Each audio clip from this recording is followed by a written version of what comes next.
I can change this during the stream. That's interesting. All right, for anyone who's here, hello. If no one's here, that's fine. I don't mind. It's just me messing around. I got a lot to do, and I got to adjust my pattern. I got my therapy, not my therapy. I'm supposed to have therapy next week. I got my surgery on Wednesday, and I still haven't collected unemployment. It's the 21st. Every time I try to call, the call center's busy. It should have been approved by now, so I don't know what's going on. It's very disheartening. And it's just my whole life's in the gutter. My parents, blah blah blah. My only escape is to talk to some nice people every now and then. But I don't think anyone's on tonight. It's Sunday night, so well, it's Monday morning now. I'm just not sleepy yet. So oh well. How's everyone else doing? Right now, it's whatever this color is. This aquamarine color. I'd say this is my favorite for the time being. It's hard to pick a favorite movie. Part of me wants you to say Smokey and the Bandit because I know you're a Southerner. That was one of my favorites. So I'll go with Smokey and the Bandit for now. What's yours? Yeah.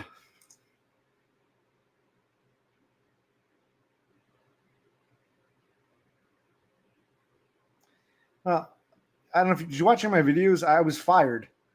I think you know my story. I was recently fired from a delivery job because some tall fag threatened me right in front of the boss, and the boss got angry with me. And I'll tell you more to that because I actually ended up calling the HR, even though I don't trust HR. I figured let me just try to shake this up because lawyers aren't doing anything. The truth about a lawyer, unless you have money and you want to pay a lawyer to hopefully do something, you got to find one who works on contingency. And after calling like a dozen lawyers, only two or three got back. A couple said we're not going to help you. I'm supposed to have. Remind me now. I'm supposed to have some kind of telephone conference on Tuesday, so we'll see where it goes. But I called the fucking HR. Not that I trust HR. And I told them, I said, listen, this guy threatened me and the boss fired me, and I want you to investigate because I hope they don't, I'm going to lawyer up. I don't know. I really don't know. It's hard to think about these. Yeah, you were talking about that, and you got repetitive about that. But some woman said her grandmother's 102, and you said, yeah, you guys have longevity. At least you're blessed with that. And she took that the wrong way. I heard some of the story. I think we all did. Okay. I see. If that's your biggest problem, I mean, dude, I can't even work a fucking job without, threats against my personhood. The guy brazenly threatens me in front of the boss, and the boss gets mad with me. It's like a fucking joke. And this isn't my first story of this caliber. We'll talk more.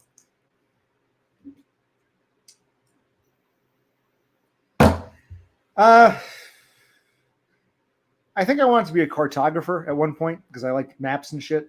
But at one point, I even wanted to be a mortician, not because Undertaker, not because I was fascinated with death, but because I think I even knew then as a kid, like, oh, you get to live where you work, and you don't have to work with people. So I think even as a kid, I intuitively knew all this. So I never really had any ambitions in the long run.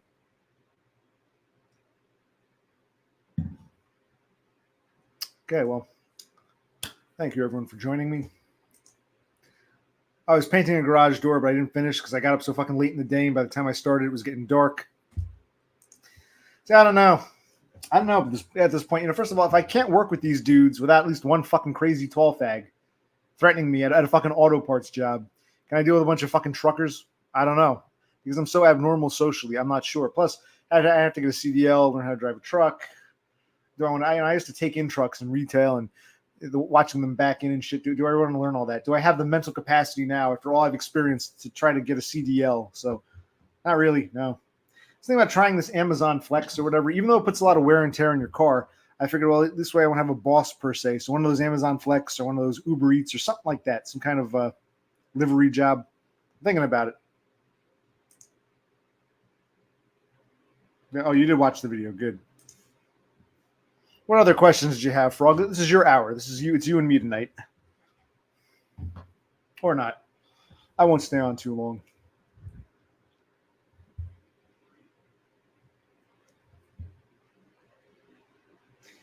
And I don't know what else is I can just ramble about me. So unemployment, I applied back on like October 1st. It's now the fucking 21st. 20 days to get fucking unemployment. And it just adds to my depression because I should be able to claim by now.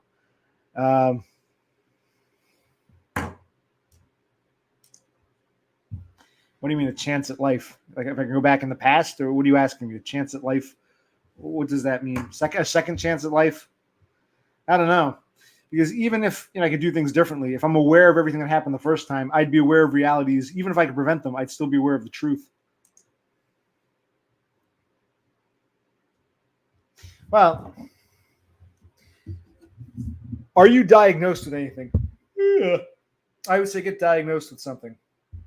Because, are you officially spurred? Get that, like the official legal document paperwork. Do that.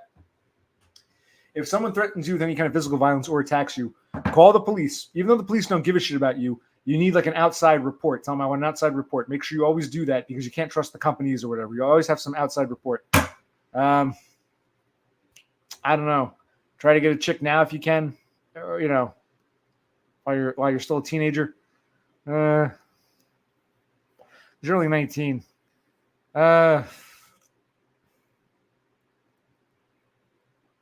I'll think of some others. That's about all I can tell you. Okay, well, you got to make that again. All that matters is official legalese. That's why I got that police report. The police didn't give a shit. I knew nothing would come of it. But at least I have like I can say when I called HR for the company, I said, listen, you're the manager that may have taken down a report. Who knows if you even reported it? Who knows? But I got my own report. I got a police report of the guy, the coworker admitting to threatening me, and the manager admitting he was there when this happened. So at least I have some outside documentation. Ditto with my neuropsychological evaluation. That's why I did that. Have some sort of outside documentation. Get diagnosed with something. Like now, sooner than later. Don't wait. Yeah, if you're spurgy, get diagnosed. Get it official, like that official piece of paper from the magistrate. Finger red, number 1. Finger red. Oh, this is garage door paint. Where's the face paint? You're talking about this is a blemish. I had a pimple. I'm getting acne again, partly because of the hair in my face. I popped a pimple. That's just a scab. Or we're talking. Oh yeah, the white. Yeah, I don't know why it does that. I don't know if I can change the settings on this camera, but yeah, my shrink said the same thing. Wow, it looks really white. I said, yeah, who knows? Well, Jersey's small, but to answer your question, it depends what part you're in. The southern part is mostly flat, plain wasteland. They call it the Pine Barrens. Where I live, there are hills, the rolling hills. The Appalachians cut through. The northwestern corner is all hilly. So it's like the Appalachians. They go from Maine to Georgia. So there's a beach. The southern land is a coastal plain wasteland, and there's many hills, rolling hills here in central and northern Jersey.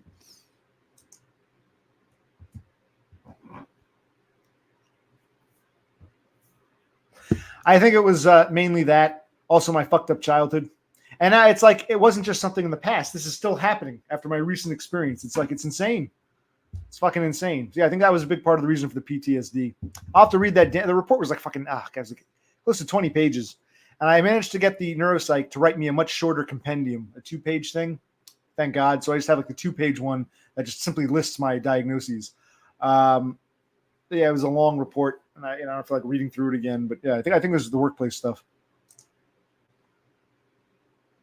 She might not get here. She's having, if I understand correctly, she's having a some what is it called, the Skype session with a special somebody.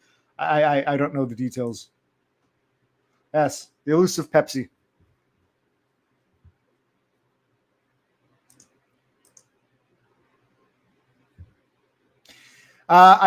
See, a psychologist can't diagnose medicine usually.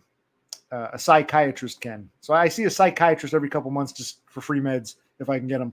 Psychologist, I'm trying to build a case because if I apply for SSDI, which I'm in the process of doing, I want to say, hey, I spoke to this shrink dude for 100 some odd sessions, subpoena his notes. So it's just that's another thing. If you're going to apply for some kind of, see, you're only 19.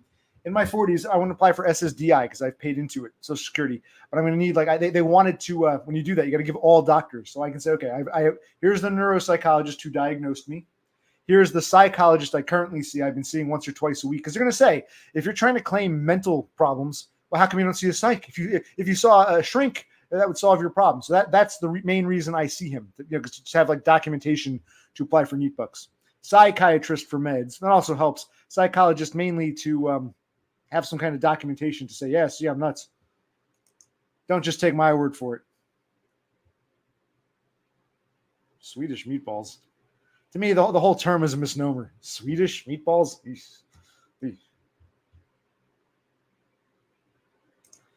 I think it's a story for another video. My parents were nuts. There was some abuse. There was, mentally retarded uncle. There's a whole slew of things, which I'm not opposed to talking about. It would be a little heavier right now. It's more of a video, a walk and talk about falling leaves and talk about my life story.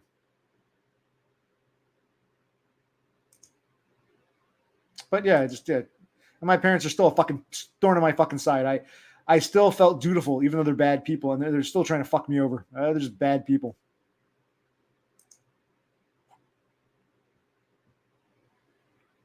I did say that, and I stand by that. I think any kind of Scandinavian meatball belongs in that same.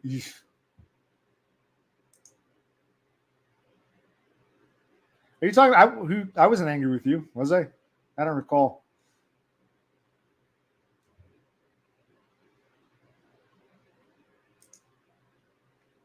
Yeah, I think she is. I asked her. I think she is. I think she got diagnosed at 22. She's now 27. She has similar diagnoses to me, although I think she has the hair pulling out thing. What the hell are we all doing here? Well, I guess you do belong here. Well, I tore a meniscus when I was late 20s, early 30s, 13, 14 years ago. Tore a meniscus, so it doesn't really hurt too much. Yeah, I do get some aches and pains every now and then. Yeah. When you're in your 40s and you've been working all your life, yes, that will happen. It'll catch up to you. Well, I'm told I look young for my age, so. Plus, this drinking probably doesn't help. Hello? Someone's there.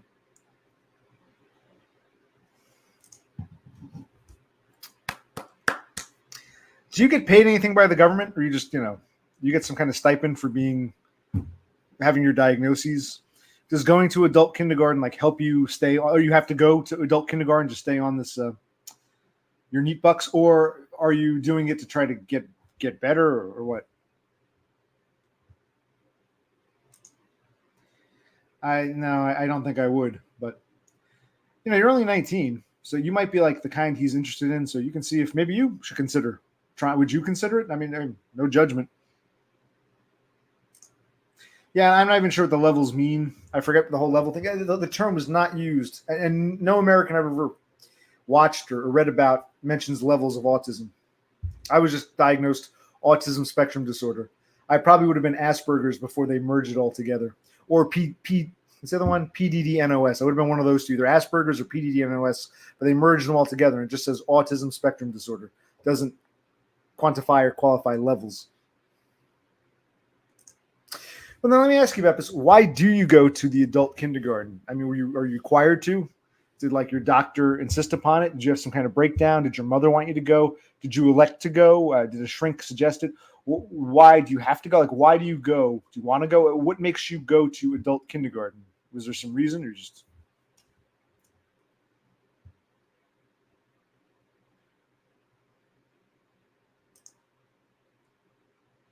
I thought you said I look like who said I look like John Cusack? I kept getting John Cusack. Now I'm Matt Pike or Kevin Shields, and I'm not even sure who those two guys are. But okay, you got to be more specific. What theories are we talking about? Theory of relativity? Theory of what? What theory? Froglet says he would not. DBF tells him he should. Froglet is 19. DBF is going to be 47 next month. So hey, with age comes wisdom. Maybe King F should listen to Maddie D. I don't know. Just putting that out there.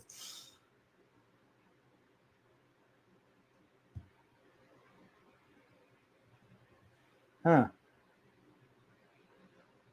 So that's cool. So even if you're not diagnosed in Scandinavia, they'll give you neat monies for, because don't they say, well, how come you don't have any money? Why aren't you working? They don't need to prove that there's some disability you have that prevents you from working, because in this country, they won't give you money just for the hell of it.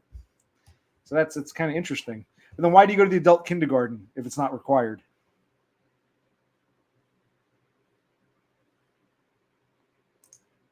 I don't think I would. That seems cruel and unnecessarily, That's what Beppis calls the thing she goes to. You can ask her about it. Adult kindergartens, which her term. I see you've been paying attention, Hiker, because you were here when she's used this term several times. I mean, it's interesting stuff. There's probably some truth to that. I'm not deep into that kind of stuff, but I'm not opposed to listening or thinking about it. I think more about who controls the world, humans doing things behind the scenes than Bigfoot or aliens, but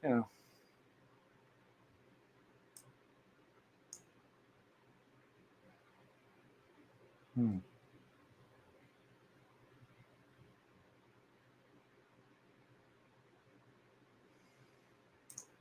Yes, and he's a manlet. People are usually nice to him, but almost like they see him as like childlike because he's like harmless because of his height. He's 5'4".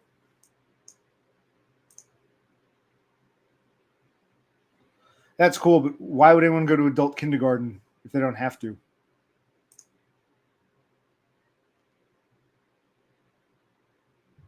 Okay, that's cool. Does you have to show your diagnosis to get in, or can anyone just go to adult kindergarten? If you say I'm feeling kind of weird and lonely, let's say sure, come to adult kindergarten, or you have to have some kind of diagnosis to be admitted to adult kindergarten. And do you find it helps you, Bep? Do you find going to adult kindergarten helps? Well, that's cool. You should start your own channel, even if you don't want to show your face. You can like just do audio and just tell us your theories. I'd watch. If I ever visit Sweden, I should visit one of these adult kindergartens. Sounds interesting. Just sit in and wouldn't be able to understand a damn word, but I'd sit there and say, we're coming. And where were we? Thank you. I might have to find a new place to live. There's a whole long thing. This house is the house my parents rented. I lived here when I was younger, and my father had the stroke. After my brother and I had moved out, we moved back in to help my mother not lose it. I got them into a nice apartment, and now my mother's she's moving my name was on both their bank accounts because I managed their funds after my father's stroke, but now my mother's gone rogue. I'm not even mad about that. It's the fact she won't even talk to me about it. She just does whatever the hell she wants. And this is the kind of woman who she defaulted to my father for everything. And when my father had a stroke, she was all panicky. So I had to take over my father.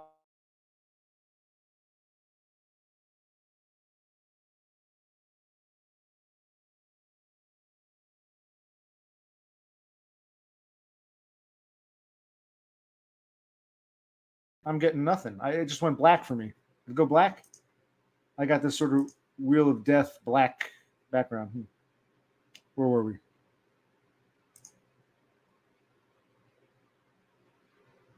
Okay, yeah, I get buddy a lot too. It's almost so condescending. Hey, buddy. Like, huh?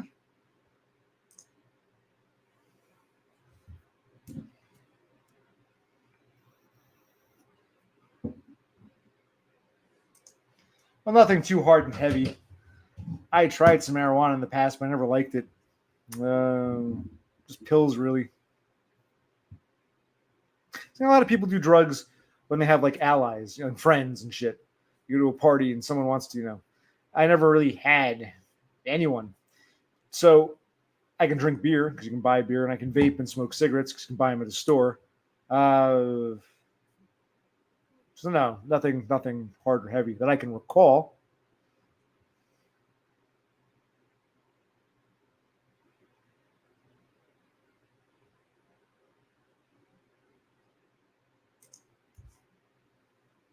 Yeah, I don't know if it's a computer.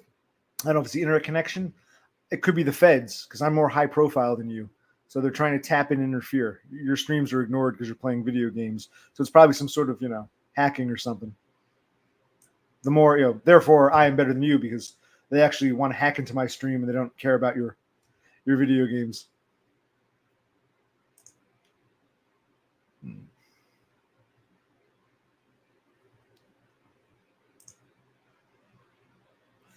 I haven't actually gotten into fist fights in school. I guess I could have gotten to one with this dude. The guy threatens to break my jaw. He's a big dude. Before I could even react, it was like in one ear out the other. I'm like trying to scan in. The guy's going on about, I'm going to break your jaw. There's not the day for this. I'm like, huh? And like my autistic mind is delayed. And then on top of that, scanning, having the guy threaten me, and the boss himself, the boss hears it all. He's clearly upset, but he starts screaming at me, "Hey, I don't need threats of violence." It was all like, huh? What? Now I've had other things. I've been strangled. I've been almost run over by a black chick. I had a manager poke me. I had some little shit shove me. I've had like some violent encounters. It never like, "Hey, buddy, I don't like you. Let's fight." I've never had that in adulthood. No, I've had people just attack me randomly out of nowhere, unseen. And my spurred mind is like, what's happening? I can't process it.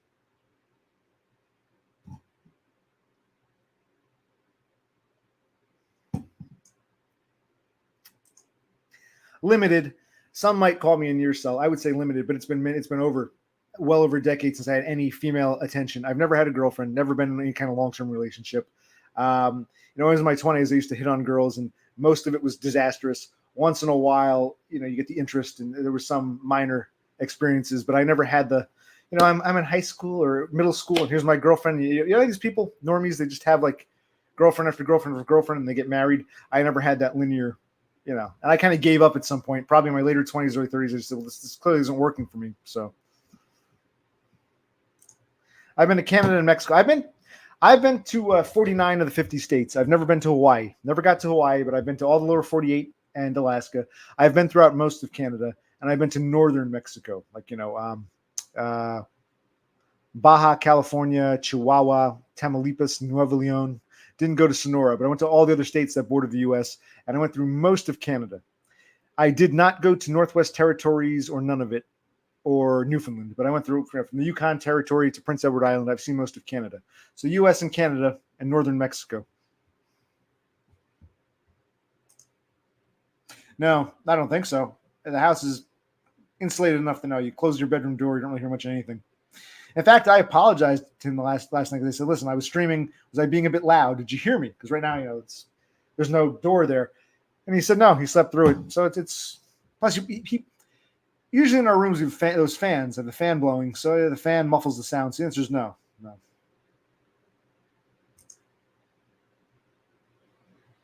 Yeah, I don't know. You'd have to ask Beppis. That's her term for it.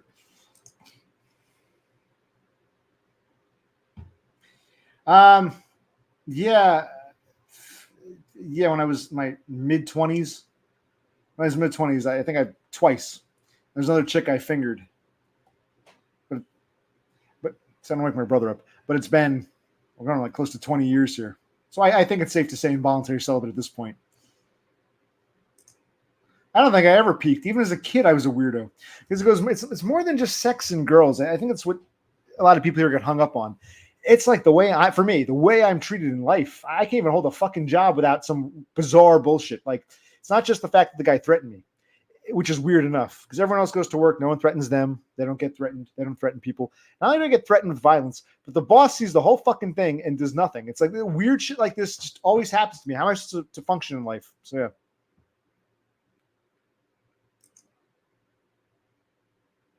Both. I am very anxious. I was anxious before I even took this job based on past experiences, but I still tried to talk with this guy just because, we're all working there. And I guess I figured, well, because all the people who've attacked me, they weren't friends or lovers, but they weren't strangers. They were acquaintances, people who kind of knew me. It's like I kind of talk with people and things go south, and these people size up that I have no social allies and they see me as a lesser being. Because all these problems have been with people who were not close to me, but not totally. I've never been attacked by a random nobody on the street. It's all like people I work with, workplace acquaintances. I do like to talk to people, but now I'm even more. But it doesn't matter. Even when I'm anxious and scared, these things still happen. Because it's a weird, it's a very miserable position to be in. I'm not even aware of it. You keep talking about it, but when's it come out? Is it going to be in theaters? I've never heard. I think, isn't there a Reagan movie? Isn't someone in like a Reagan movie? I didn't hear about this Trump movie. I believe you, but I have no idea.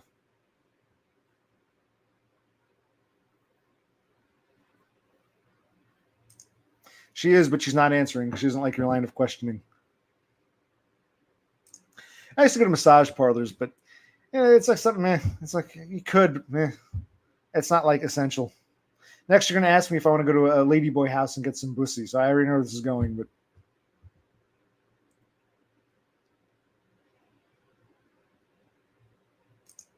Yeah, see? In my teens and 20s, it was stuff like that. People not liking me from a distance. I guess when you get to a certain age, you're old. I guess maybe when you're still young looking, people sort of back off because they think, oh, he's just a kid. When you're like in your 30s and people still can't stand you, they don't even talk about hypothetically putting you in the hospital. They just flat out threaten you or attack. Yeah.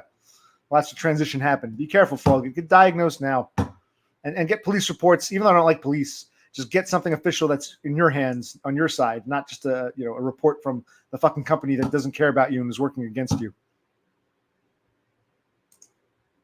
Sometimes, sure.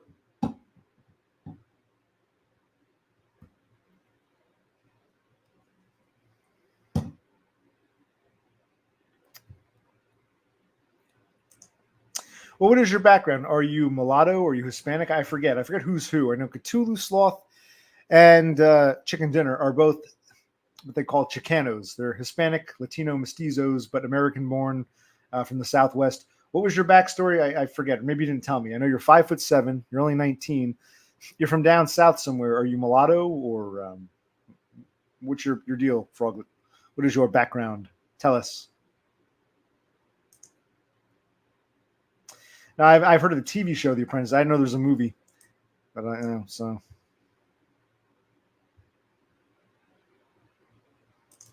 Yes, I think you're right. Yes, and again, not all of them hate me. There's some I get along with, but they don't have these problems. And when they see, like I described it to my shrink, like it's almost like I'm a virus. I'm a virus, and when a virus enters the body, you've got all these cells. Yes, cells. And most of the cells go about their business in peace, and they see the virus as a fellow cell. But then there's those killer cells, those antibodies, who are programmed to say, "You're not one of us." The other cells can go about their business in peace. "You're not one of us," and they come after. And when the normal cells, the oblivious normal cells, see all this, then they say, "Oh, he must be a virus because the killer cells antibodies say he is." Okay, we better back off. So I get a lot of people who treat me okay-ish until the antibodies come after me, and then they sort of like abandon me or say, "Oh, okay." So it's not that everyone's trying to harm me, but yeah, I really, and you can say, like my shrink says, "Oh, you did this, you did that," and I'm like, no, you can find fault with anybody.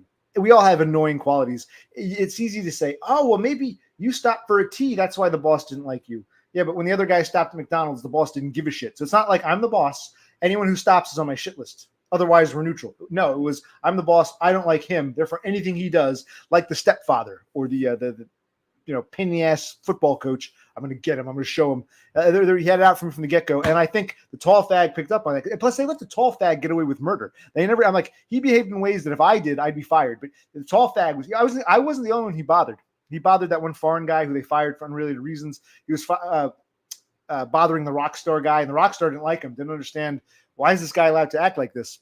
But it's almost like the management was either afraid or in awe of the tall fag. But yes. Yes, I agree with you, Lone Hiker. They're definitely reading something about me. Something. They're reading and determining something. I don't believe it's my actions or anything I do deliberately, like cause and effect. You do X, therefore Y. I think it's who I am. I'm basically being discriminated against. It's the essence of my being. I don't even know where you'd find a ladyboy house. You asked me if I'm going to Thailand or something. What? I guess they must have them in Australia because weren't you just at one recently? So.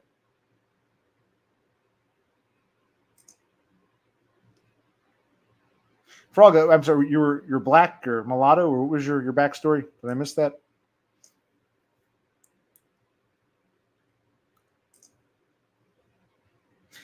Could be a little bit of both. It's hard to say. Like, how do I strike you? As soft target or irritating? Could be a little bit of both, but first of all, what is irritation?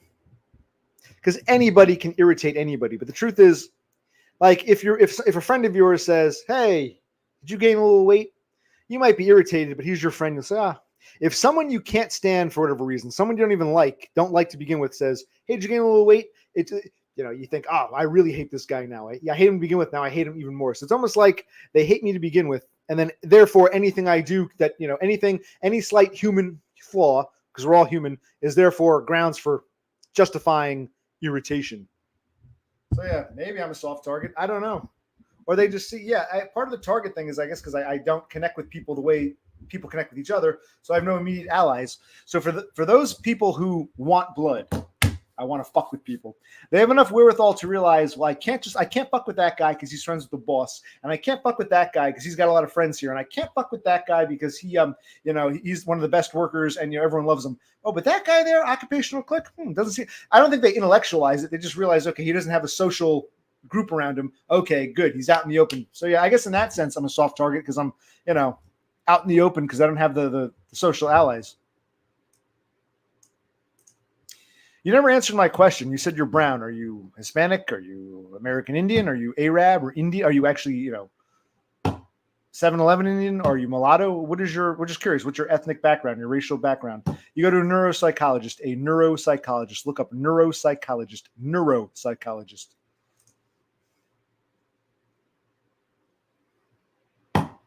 Probably Swallow too, I'd imagine. How long ago was that? I guess you saw it in the movie. I saw it the first time. You didn't respond to that, Hiker.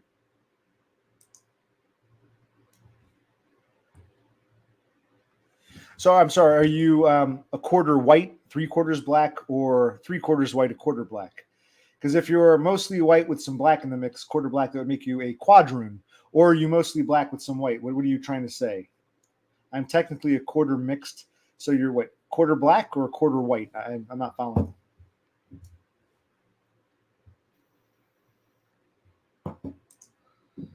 Yeah, you sound like some kind of mulatto. That's what I think. It's not what I do or who I am. I think with subconscious things, mannerisms, behaviors, they don't even have to know what autism is. They might not understand what autism is. All they have to understand is there's something different about that guy. Different is bad. Therefore, got to destroy him. Or anything he does is bad. And even those that don't hate me or want to hurt me, they also realize something is wrong and say, for our own social safety, we better distance ourselves from him. Yes, I agree with Totem. I agree. I got my idiot shrink who keeps either in denial or doesn't get it, keeps saying, well, no, people aren't like that. You must be doing something. I'm saying, no, man, it's not an equation. It isn't. I'm like just like everybody else. I'm 100% the same, and then I do something to fuck it up. No, from the get-go, yes, I agree. Totem, I agree. I don't know what gummo is. I think a Gumby and Pokey. Yeah, that's probably true. I don't care. I've always said I don't. I mean, it hurts. I guess we all care to an extent, but the truth is, given what I've experienced, like the outward physical violence, I wouldn't care if people laughed at me behind my back or didn't like me, so long as they respected my right to exist. I can live with not having a girlfriend. I can live with people not really liking me, laughing at me behind my back, haha. As long as they treat me like a human being when I'm physically present, and I can at least live my life. You don't have to be my friend. We don't have to be friends, but you shouldn't be trying to fucking attack me or kill me or run me over or whatever. At this point, I would just like to live in peace so I can have my own life and make my own money and just be left alone. And you don't like me? Fine. I can't force you to like me. We are who we are. And if you don't want to be my friend, that's fine. But I have a right to exist in peace. And there's a contingency of people who don't feel that way. And another contingency who, even though they respect me, once they see I'm in the hot seat with those antibodies, they, back away. So, yeah, I would say so. Sure. I have to go back and start thinking of different stories and go back in time. Yeah. They seem to take any flaw. We're all human. We all make mistakes. Others make mistakes. They turn a blind eye. Any little mistake I made, is used as like the excuse. Aha, that's it. We got to get rid of them now. Yeah. It's like they blow things out of proportion that really aren't that big a deal.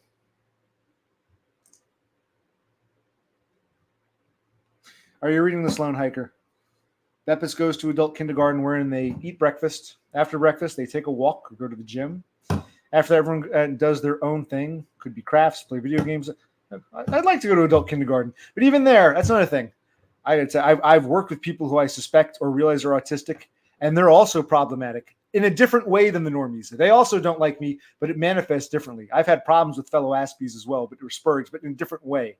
So even among the fuck-ups and weirdos, I don't get along with people.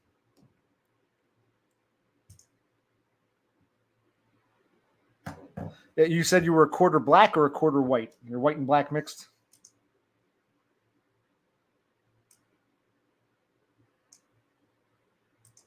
Oh, there we go. See?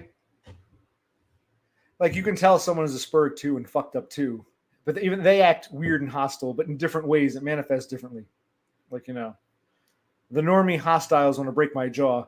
The Spurgs don't like me get weird and angry and say stupid shit. Like really, like even like I think it's retarded. Like, case in point. All right, then after arts and crafts and video games, they eat lunch. And after lunch, they resume what they did before lunch. Right? More video games or arts and crafts. Sounds nice.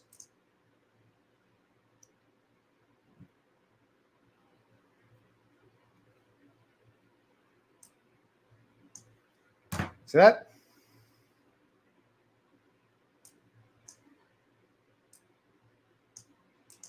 Every couple of weeks they go somewhere and do something, like mini golf, museums, or go shopping. Wow, that sounds nice. I would like that if I was treated, neutrally. But I don't know, someone there would probably take a dislike to me and want to slit my throat. Beppis would be oblivious to it all. And me, I'd be, hi guys, I want to play some video games and get out of here. We'll slit you through. Yeah, I can't even just exist and be treated like a normie. But then society expects me to like do the normie responsibilities, but not give me any of the normie privileges. So fucked up. We'll call this the Beppis stream. You don't have to actually do anything. She doesn't want to go out and walk. Just stay and cross stitch. So there are no forced activities. It's just sort of like whatever. Hey guys, let's go for a walk. If you don't want to go, just sit here and do a puzzle. Share it with us. Share it with us all, Frog. You didn't tell me, are you a quarter white or a quarter black? 3/4 white, a quarter black, or 3/4 black, a quarter white? Answer, mulatto. Answer, quadroon. No, tell us in the open.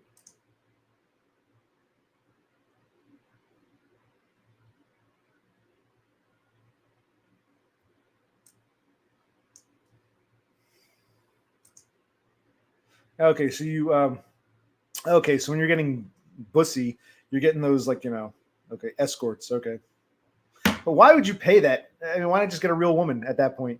I mean, unless you want the bussy. I mean, it's like, it almost feels like, okay, if a real prostitute won't touch you for whatever reason, then you'd go that way because it's cheaper or something. To go that way just because, it's like, wow.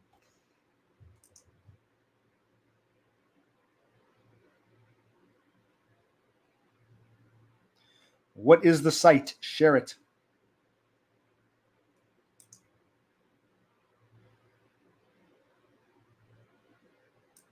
Yeah, collect Blu-rays and shit.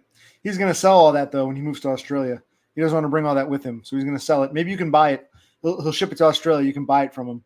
Because all that time he spent putting that shelf up, it's all for naught because he's moving to Australia, within the coming year or two. He doesn't want to take all this stuff with him.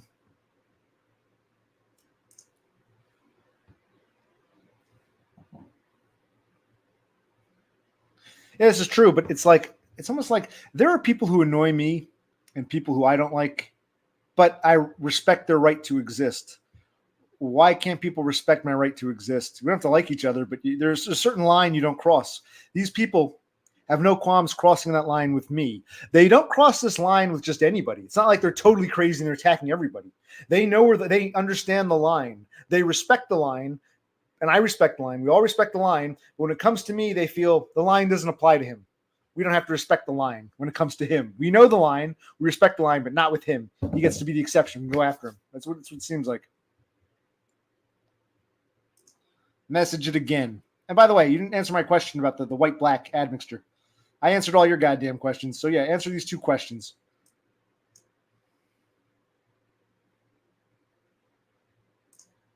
No, I think you're right. What would you say my archetype is? And I might have to I'm getting a tea or a beer.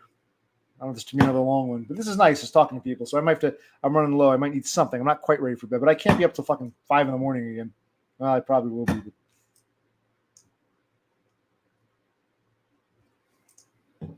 Do I strike you as toxic?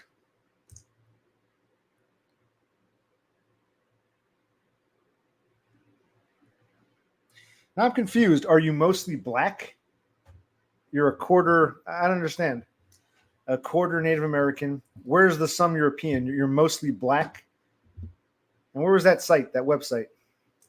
And do I strike you as toxic? Because I don't, or am I being misunderstood as toxic when I'm harmless?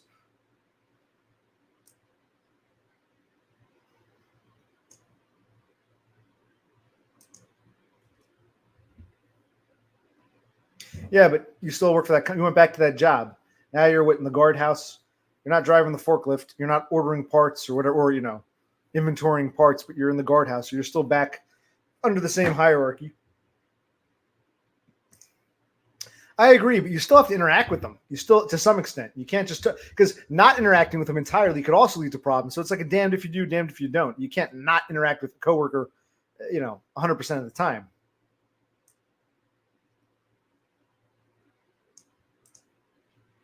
Fair enough. I guess there's still part of me that's defiant and thinks I should be able to talk to you however not. I don't mean however I want. I shouldn't have to watch my words because we're in a polite society and we don't attack each other over disagreement. So I shouldn't have to be on guard 24/7, but apparently I do.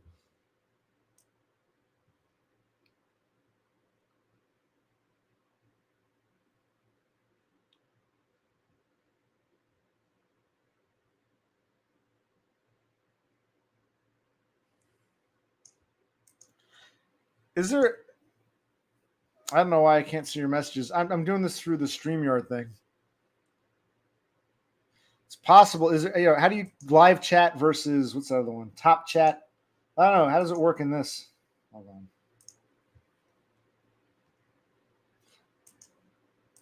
I should be able to see everything, but who knows?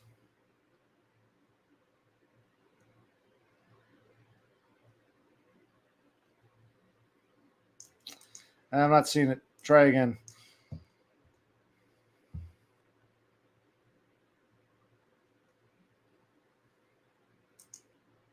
Yeah, but I mean, you don't have to be my buddy, but you can't respect my right to exist. You want to destroy me because I'm not normie enough for you?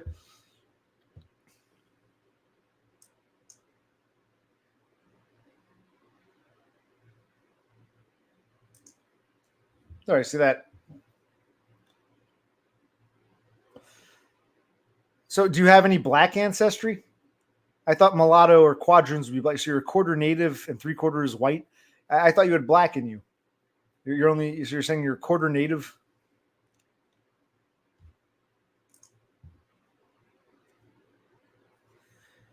And I always find when white Southerners say, I got a little bit of Cherokee," it means black ancestry they don't want to talk about. There might be some black ancestry in the mix that they just didn't want to talk about. I'm not sure you're that Injun, that much indigenous. I think there's some Negrito in the mix.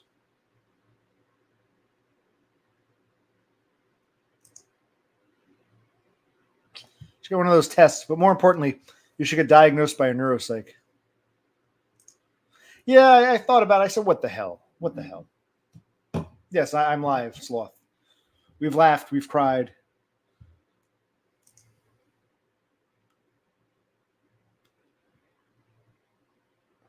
I think it depends what we're cooking. Yeah, I think he is better. He took more of an. I mean, he's not that great a cook either, but he took slightly more interest than I did.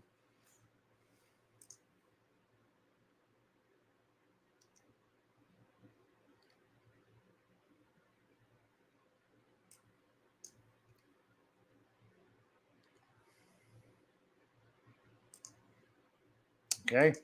Yes. Yes. Let's see. Yes, I'm sure it did. Yes, he always somehow discovered that soup lid thing. So I thought, okay, cool. That's you do it nice round patties doing it that way, and that soup lid was the perfect size for half-pound burger. So.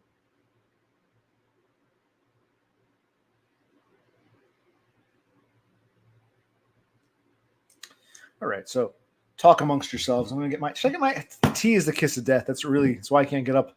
But all right, maybe I'll get just a tea. Oh hey, I'm glad you're here too. Oh, the whole family's here almost. All right, I'll be right back. Let me see. How do I do this? Where here's it? Where's that thing? It's here somewhere. Here we go. I'll do this one.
Okay, and we're back. How's life?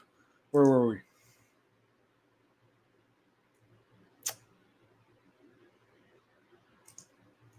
Well, it depends. Cthulhu Sloth. If you buy soup at the grocery store to cook yourself later, it's canned. But if you buy soup at like a hot bar or somewhere, or cafeteria or something, they come like those little soup cups, or even like a hospital cafeteria, or whatever, and they have those lids. And he just had a bunch from somewhere, so he just uses them. So yes, hot soup from a cafeteria, or maybe even a diner.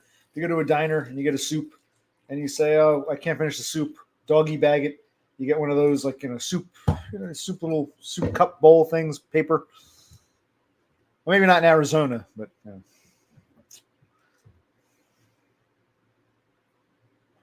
I'm not even sure we were.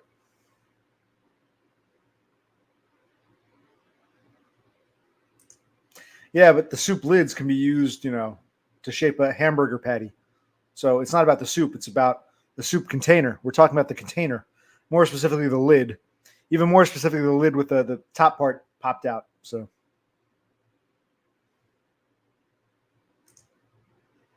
that's just no. It's an American slang term. When you go to a restaurant, if you can't finish any food they package up, it used to be known as a doggy bag. It sounds silly, but you say, "Hi, I'm full. Give me the check or the bill, and can I get a doggy bag for these French fries?" It's an American term, doggy bag, meaning I'm going to take my. I don't know why it's a term. That's the actual term. Can I get a doggy bag? Or it used to be. Last time I was at a diner, I used that term, and the guy looked at me, but he was a foreigner, so.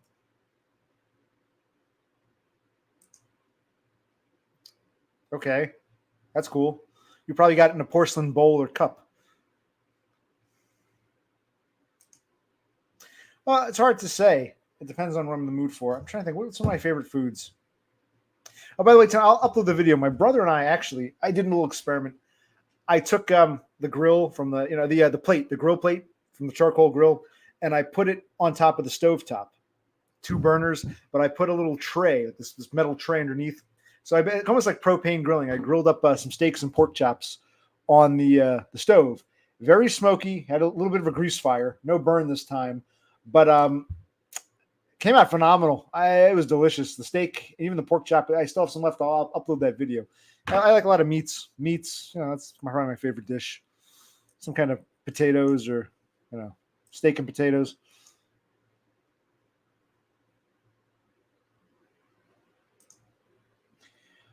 Was it? Yeah, I'm not. Which one is Emily again, doggo? She was one of the ones from Dumb's Chat. I'm not sure which one she was.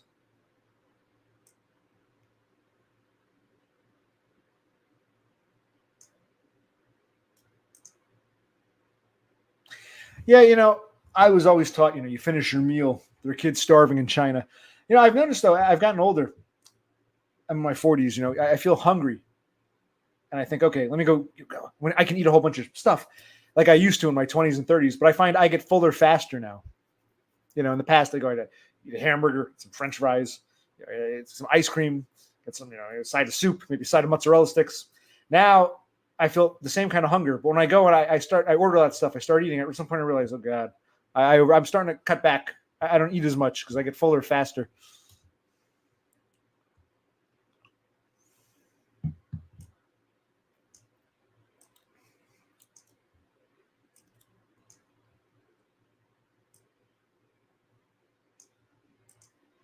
It is. It's a silly term, but it is the term used, right?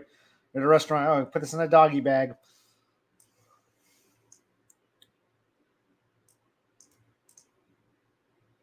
Congratulations, doggo. You're sleeping in the same bedroom, or some weird arrangement, or oh, cool. So what the hell are you doing here, looking at me? You need like a pep talk or something?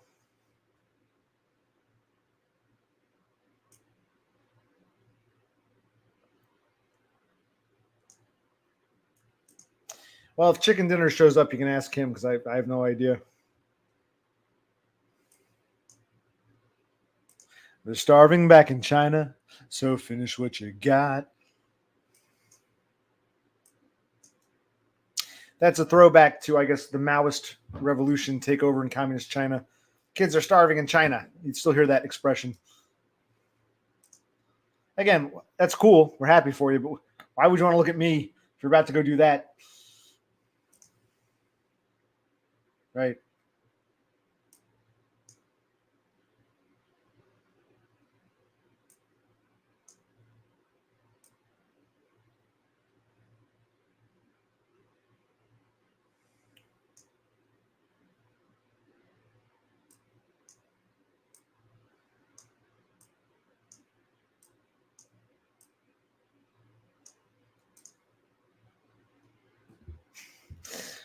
You know, and he's got her from behind. He's looking at her hair. You can picture this face. Hi, Doggo Food Frodo. What's a data engineer? Can you architect?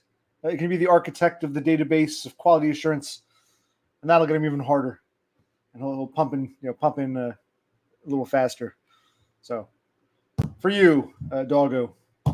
Hi. Remember this face.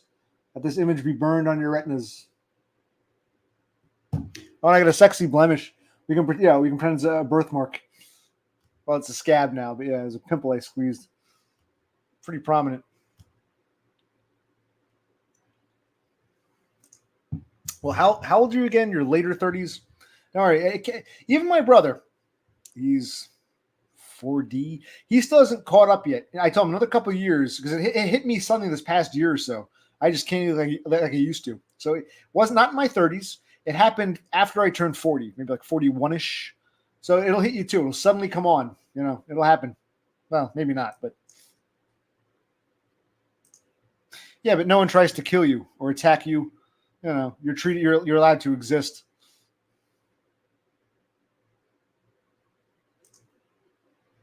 I do. Thank you. This is why guys like Doggo and DBF and even you, Totem, come here because I guess the hair, I look kind of feminine.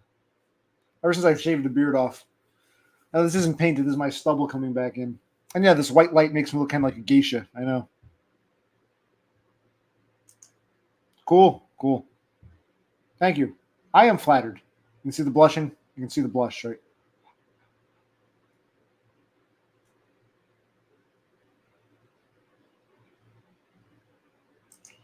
Ooh, I see. Well, hey, you got out of the Landwell way. No judgment. She a nice Jewish girl? She's been told by her parents it's time for you to get married and settle down and make some Jewish babies. So she's yeah.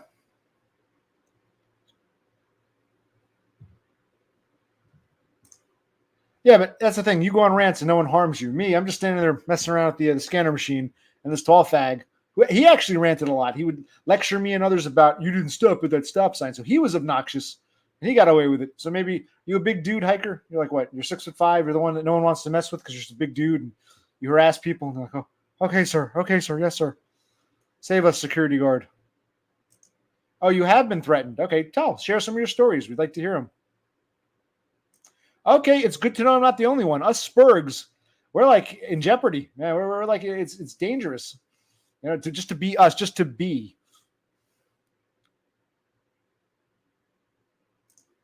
You and me both. I'm going to share my other stories. This is actually a drop in the bucket compared to some of the shit I've gone through. By all means, feel free to share. It's good to see feel less alone. Yeah, Totem, you got to stream. You should have streamed. You should have done a video of you shaving. I don't want to see video games. I want to see you shave your face.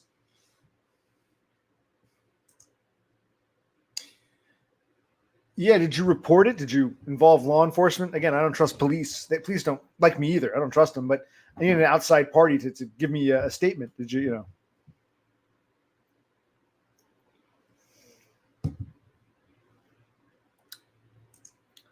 Okay, so Totem hides his face. So I'm just a nobody. What makes me unique among the peanut gallery is I show my face. So I'll be your representative. You can put a face to a name. It seems to help.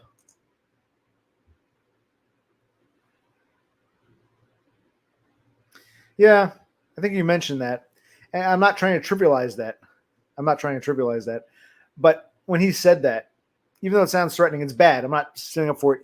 Was he just saying that to scare you? I said because Like in my case, the guy flat out said, "I'll put you in the hospital right in front of the boss and others who were all bothered by what they were hearing." So I've actually been threatened out in the open, you know.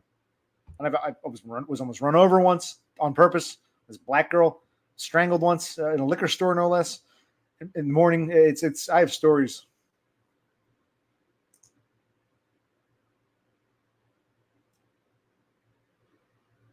Yeah, I've probably had threats like that too, but didn't take them as seriously. Use the wrong vacuum cleaner. Next time you do this, I'll clear your whole family.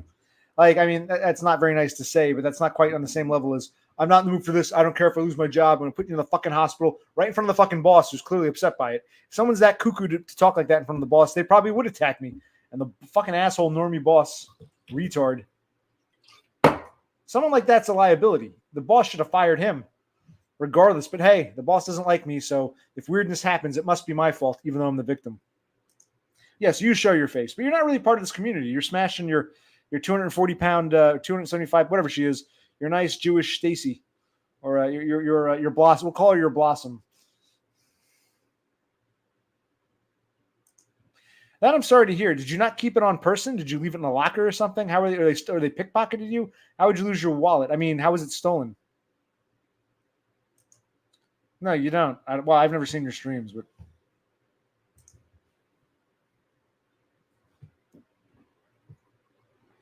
were there any witness? Okay, I'm glad you're telling me this. Were there any witnesses? You know, how do the other coworkers who witnessed this? How do they respond? They just sort of distance themselves, and you know. And neither of you got fired or suspended or terminated, or did the boss stand up for you and say, "Wow, good job, hiker. He was at fault." I mean, like, what happened? What was the end result? No, he doesn't usually have these problems. He doesn't have a whole lot of friends or allies, but I think it's like I've said, I'm not tall enough to be intimidating, but I'm not short enough to be seen as harmless. Brother Click is a manlet. He's 5'4". He's seen as harmless, almost childlike. I'm fair game height. Not tall enough to be scary, but not short enough to be seen as some harmless fuck. I'm seen as like fair game height. I don't like this guy. He's a weird spurg, and he's not scary, nor is he harmless child. That's why I don't think I had these problems as much in my 20s, because I still look even younger. So people saw me as, okay, well, he's just a kid. I think it has to do with, I'm a fair game height.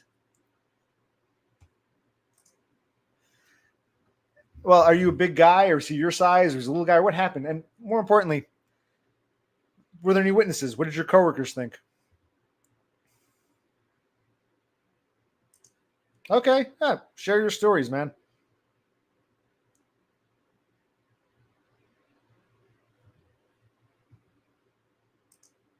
No, I believe you. I do believe you. I just understand you're not really elaborating. Exactly. He's seen as a harmless little manlet. People they like him. They find him funny, but no one wants to actually socialize with him outside of work. They get along with him at work. He's got a lot of workplace acquaintances, but no one actually invites him to the party afterwards, and no girls want to be his girlfriend. But they don't see him as threatening or someone to be dealt with. They see him as just, that harmless, nice, funny little kid. Ha ha ha, funny guy, little guy. I'm sure there is. You carry a weapon?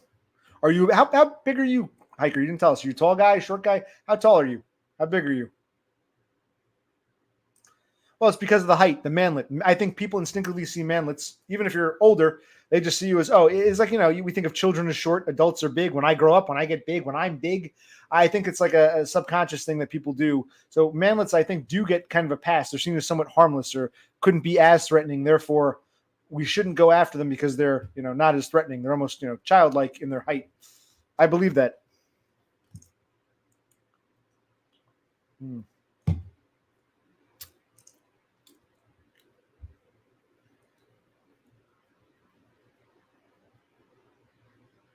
Sounds like it. What do you mean let in? You mean hired? Or was he a customer or a truck driver? Who is this guy? Okay, I'm 5'9". We're at the same height. The guys you get in fights with, are they bigger than you, smaller than you? I'd imagine bigger, but who knows? Then again, when you're an autistic weirdo, people dislike you.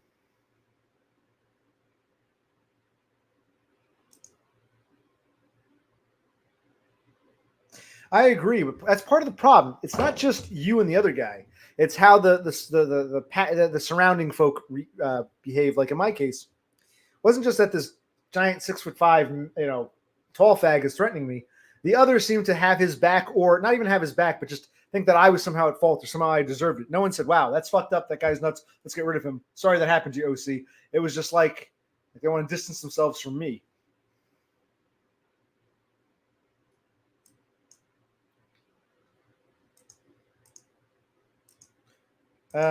What's your sloth? What's your line?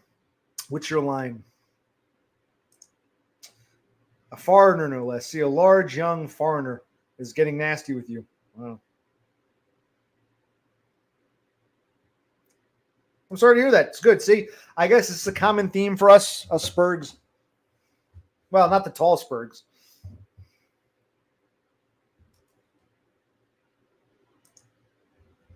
Oh, you could tell more. If you don't want to, it's fine. I didn't ask for specific details. I asked, how do the people around you behave? Also, the people around you, they seem to have your back, or they don't seem to care, or they actually secretly agree with the Bosnian. These other people won't attack you, but they secretly approve of the bot. They think, yeah, Lone Hiker's a weirdo. I might not attack him, but I have no qualms if the big Bosnian guy does. How do you feel your other coworkers feel or react? Or they just turn a blind eye, or they're oblivious, they don't even know what's going on? That's what I'm asking you. You can answer that, yes. You work in like a grocery store in the deli department, or you work in a butcher shop, or you drive around selling steaks out of trucks, or you know. That's not what I asked you. Forget the Bosnian. How do your coworkers and the others who see this respond, or what vibe do you get off of them? You were asked a direct question. Yes, you can answer that. Go ahead, Hike.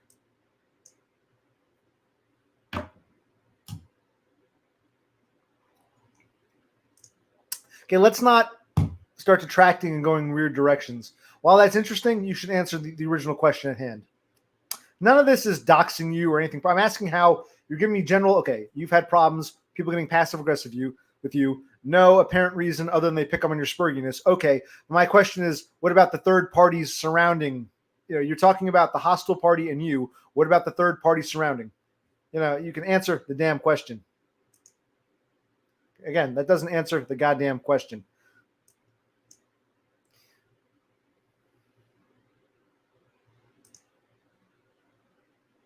When you say you bring the meats, you're a truck driver? You like deliver pallets of meat to different grocery stores or what?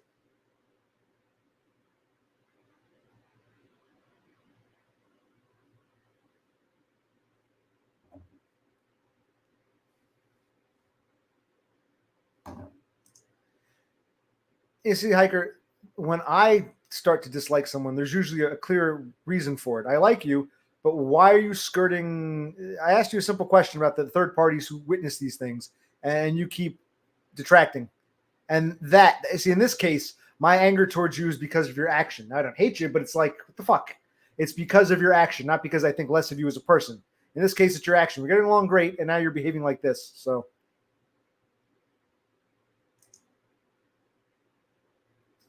you're like a vendor? You're like one of these vendors who comes in and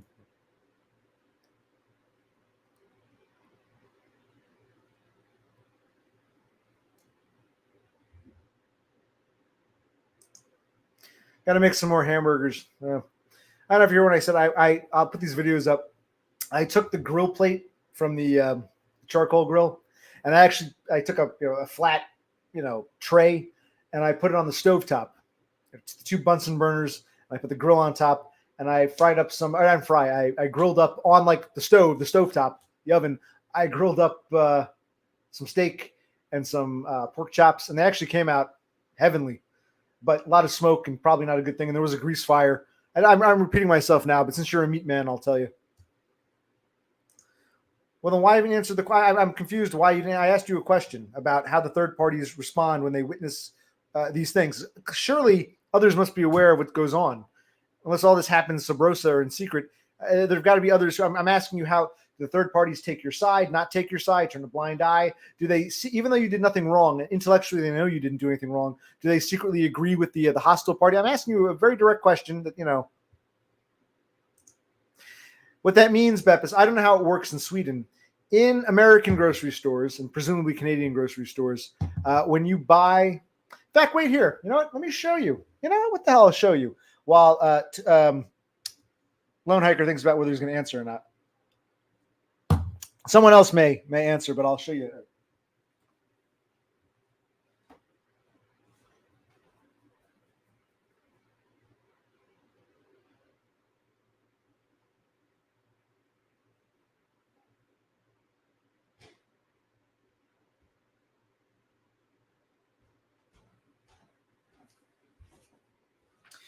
This is a package of ground beef, which you may see again if I make a video making hamburgers out of it. And Beppis, if you're watching, it'll tell you, I don't know if the camera's going to pick up on this. It'll tell you that how much this happens to be a little shy of 3 pounds, 2.96 pounds. But it will tell you, if you look closer, if you can see that, 80% lean, 20% fat. 80 lean, 20% fat. And commonly, there are different combinations of fat to lean. Like the bigger the second number is, the more fat in the meat. But like my mother would always say, like the leanest you can get is 90-10. 90% lean, 10% fat. But my mother said that's actually not good because you need a little bit of fat, especially when you're cooking. So my mother always liked 80-20. Now you can go lower. I think they have, you can ask the meat man. I'm not sure if they have 70-30. They might, but that's probably too fatty. So it just means the lean to fat ratio of the meat. Did anyone else answer that question? What the hell?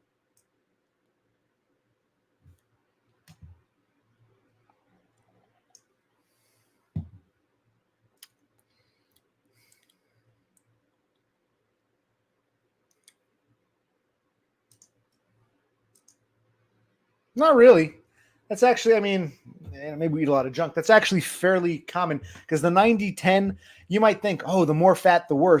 Yeah, you wouldn't, 30 fat would probably be getting too fatty. But if you don't have enough fat content, the meat gets, I mean, maybe some people like it. The meat gets too stringy and dry. And when you cook it, a lot of it burns away. So it's usually frowned upon.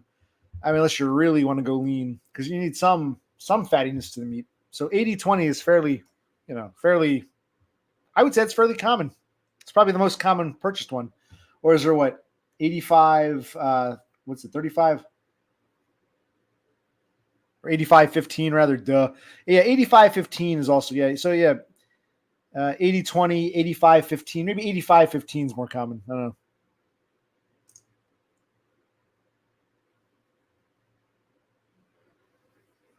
I'm sorry, who are you talking about? Because I thought the Bosnian guy was recently. You talking about the Bosnian guy?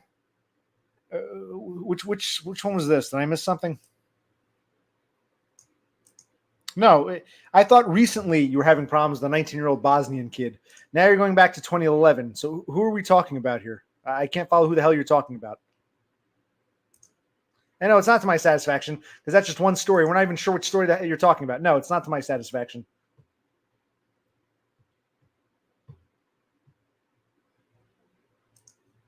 Exactly. Sloth is a meat man. Yeah, you can't have too little fat. Fat isn't necessarily a bad thing. You want some fat because, especially as you cook, when you cook, things burn up, things shrink, things shrivel. You need some fat content. It can't be just all lean. You can't have 100% lean. That would be like, you wouldn't be able to eat it. It'd be, so yes, you need some fattiness for the juicy burgers. And yes, absolutely.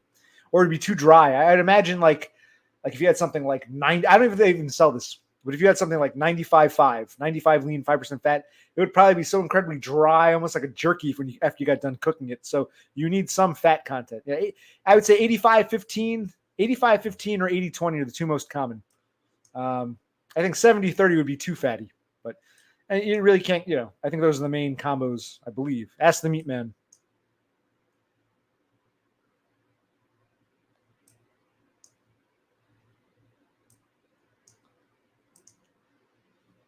I'm sorry, the incident in 2011, this was the Bosnian guy? I thought the Bosnian guy was recently. Which, or is the guy who wanted to delete your family for using the wrong vacuum? What are you talking about, Hiker? You like to talk and talk and talk, but then you don't want to actually fill in blanks and you're rambling. It's kind of like you're deliberately being obtuse. Well, again, Swedish meatballs. But how come you didn't understand the term 80-20? You didn't understand what that term meant? Did they not tell you the lean to fat concentration? Or you just, I mean, hold on a minute. Let me put this back in the fridge. I got to go put this back. So let's hear.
Oh, that's interesting.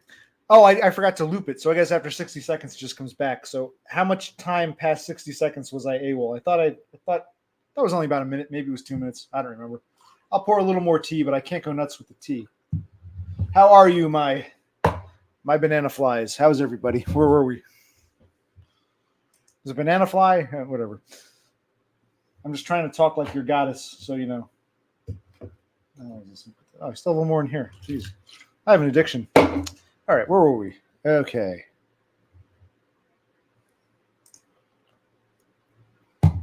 Okay, so you're not talking about the Bosnian. Like, why are you pontificating? You can't stop a moment and answer the question. I asked you about... Forget it. That's interesting. I don't think I see that too commonly. You say we sell. I thought you went around to various grocery stores putting out the meat. You work in a grocery store. I guess what you break. Be honest. You break down. I guess you're the meat department. You break down the pallet. You're not a butcher, but you break down the pallet and you just stock the shelf with meat. Is that what you're telling me? I think that's what you're trying to tell me. You're a shelf stocker who works in the meat department, and you just put the meats. Nothing wrong with that. I was a grocer and a dairy guy for a long time. So I'm saying, so you work in one grocery store and what you just pack out the meats is what you're telling me? I thought you were like going around to various stores delivering meat or like a vendor, but you're telling me you're in one grocery store or you go to multiple? Okay. Yeah, they are, Totem. It's not,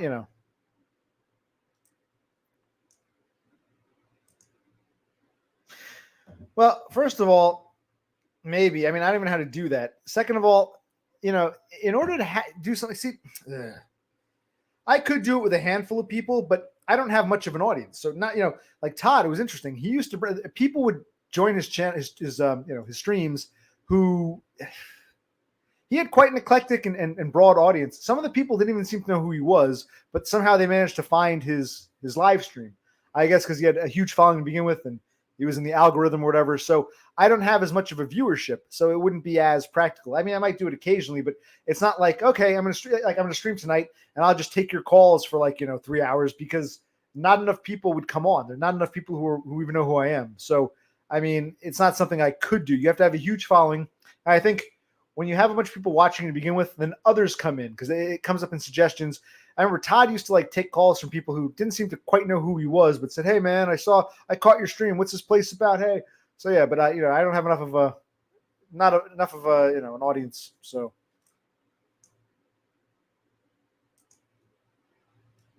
okay, what are we talking about here?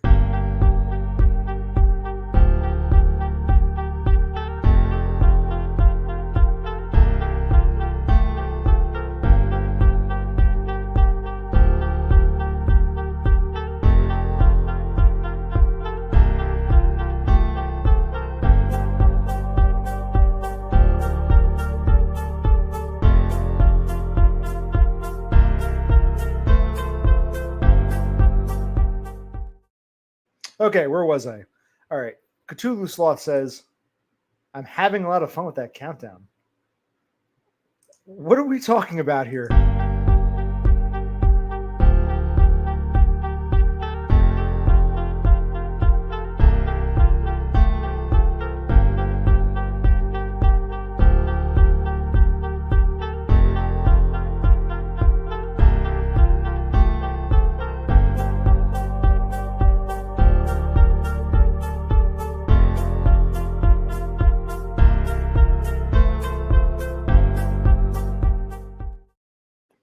And we're back. So where were we?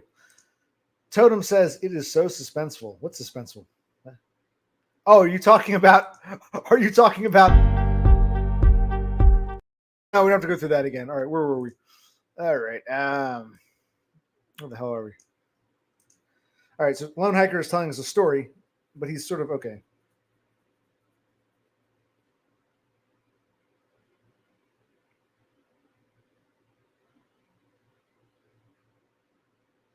I'm sorry, I missed part of the story. Were you fired or whatever? No, you didn't report it. You were alone one night. He's the one who threatened you about the vacuum cleaner.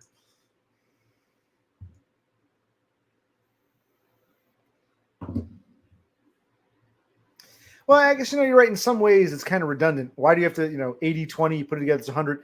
You can just say 20% fat and you understand the rest. So I understand the redundancy, but it's very common for whatever reason. Maybe it's some FDA or whatever, some law. I don't know. Nationwide, they need to report lean to fat ratio in the U.S. I don't know why, but that's commonplace throughout the country. So it's very common for people to say 80-20 or whatever, 85-15 or, 70-30 or, 90-10. Very common for people to say the ratio because it's probably required. It's probably some sort of a requirement. Are you done? Did you, you found your way in and got through it all? How is she? You're thinking of me, Frode? Which one? This one here or the one I'm sitting in? Which chair looks filthy? Filthy. Which one? The one I'm sitting in or the unoccupied chair?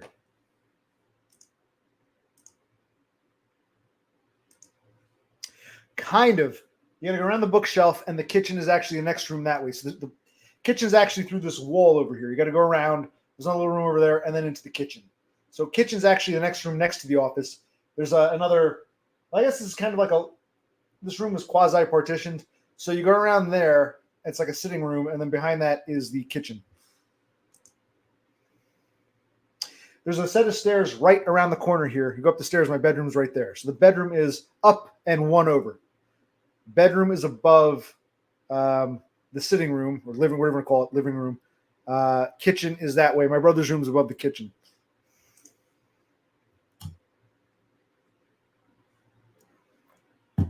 I do. I wasn't mocking you. I just understand why you're here and not banging your girlfriend a third or fourth time. Also, you answer my question. Is she a Jewish girl? Is this just a fling, or is she have that? Okay, I got to get married now. I've been told I got to marry, make Jewish babies. And that's not a criticism. I'm curious. She's Jewish, and she's probably going to be the girl you marry because you're getting to that point, right?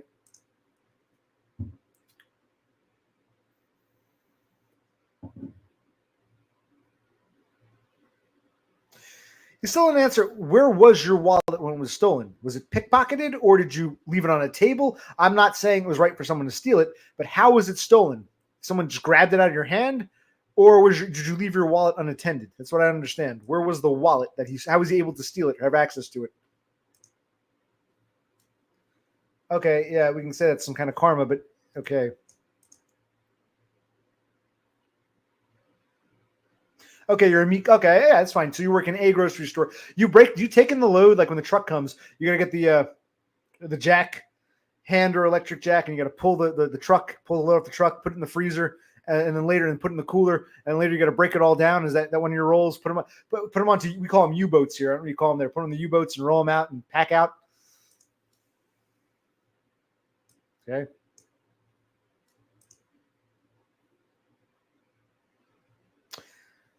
Yeah, well, I don't think most people. That's another thing. Another reason. Not only do I not have a lot of viewership, the people who do view don't want to show their face, which is fine. I'm not pressuring anyone to say or do anything they don't want. I just get pissy when I ask a simple question. I say, oh, okay. Oh, do you have a nice day today? I got to detract. It's not like I'm asking your address or whatever. So when I ask a simple question and people still feel, oh God, I'm going to get doxxed. It's like I don't have the audience of people who want to show their faces, you included. Because Beppis, I don't care if you don't show your face, but aren't there tons of people saying, Beppis, when can we see your beautiful face? A lot of men sipping over you, but you don't want to show your face. And Lone Hiker doesn't want to show his. And I don't think anyone here wants to show their face. So there's really no one for me to stream with. I mean, except Destroyed by Foids. I think he's the only other one. Me, Destroyed by Foids, if Dumb were to come around, but Dumb doesn't really want to participate. And Todd is AWOL. So there are very few people who'd want to actually come on camera and who would know who I am. So, you know.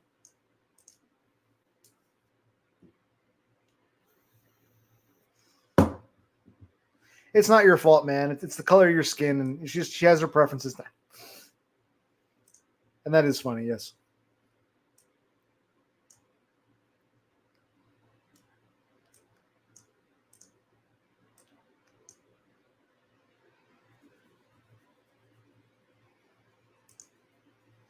I'm not sure what you're talking about, but that's interesting.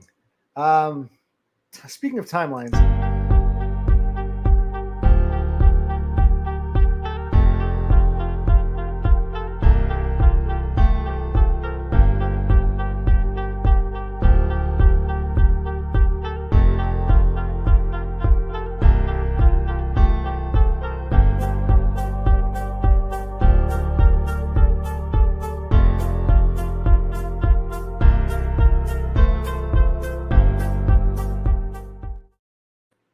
Wasn't that fun?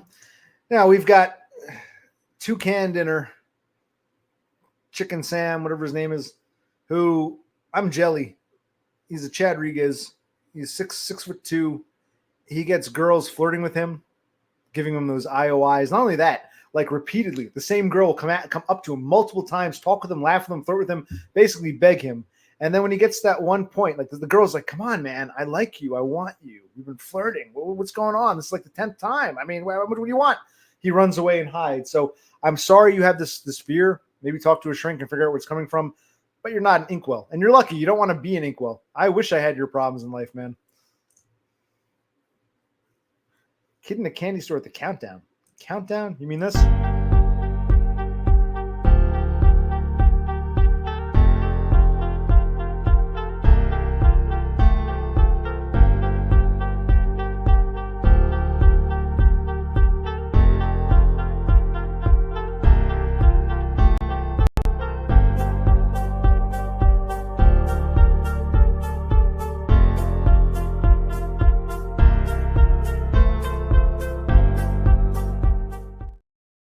Okay. No, I think the reason I'm doing that is because I mastered the countdown. I remember that when I first tried using that, I couldn't get out of it. I'm like, how the hell did I shut this thing off? It was on loop and I couldn't X out and something went wrong. So I think I'm glad I've conquered the countdown. That's why I keep doing that.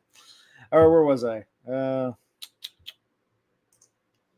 it takes larger women longer time to shower. Jewish girl? Is she the one you might have to marry, or she wants to marry you? She's ready to settle down and make some babies. You didn't answer my question. Okay, so everyone's saying hi to everybody. No, I'm happy to hear your stories, but you tell them disjointedly. And then you get everybody to say, Little Smucking's like, that's all I can tell you. Like, come on, you can tell more. If you don't want to, that's fine. But to go out of your way to say, I can't tell you anymore, it's like there's like a self-importance with that.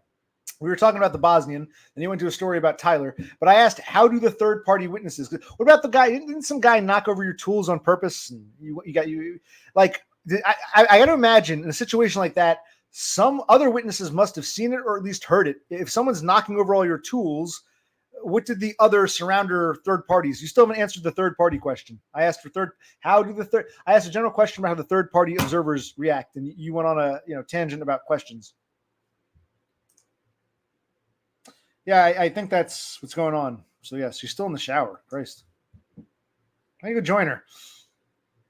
Wash myself with a rag on a stick. What's that reference? Does anyone get that reference? Try harder.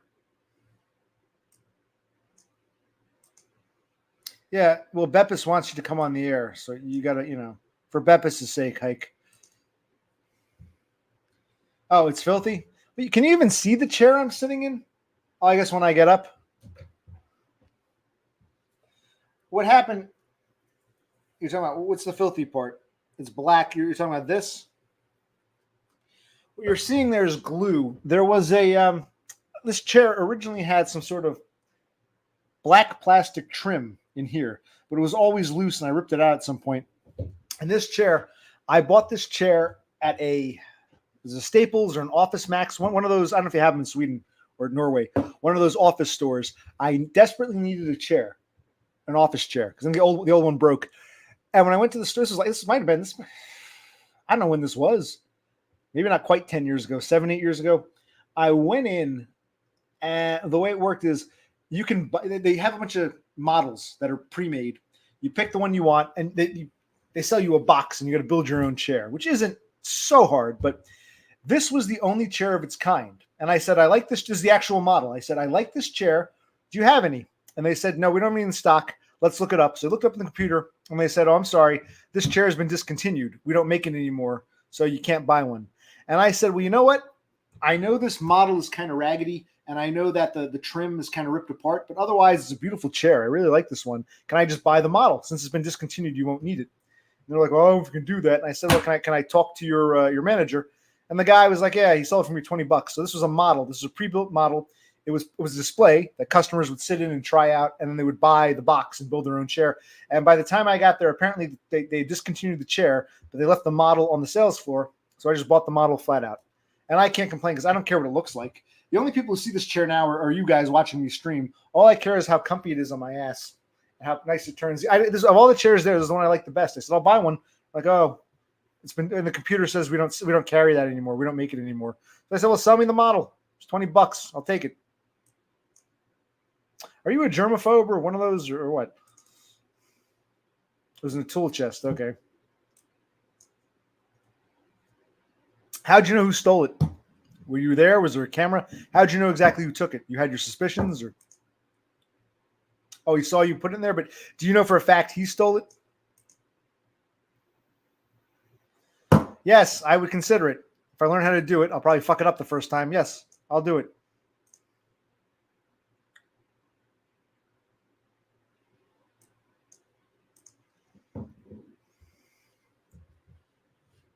Mm-hmm. So the receiver, does he puts it in the meat room for you, like a meat cooler, and you break it down?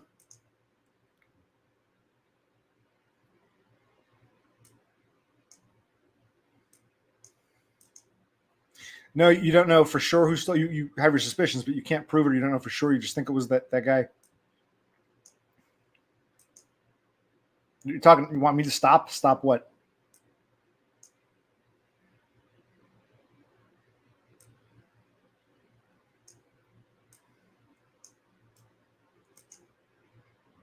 Beppis has a request. So, I'm not a simp. I just don't. I don't. When a woman snaps her fingers, I don't.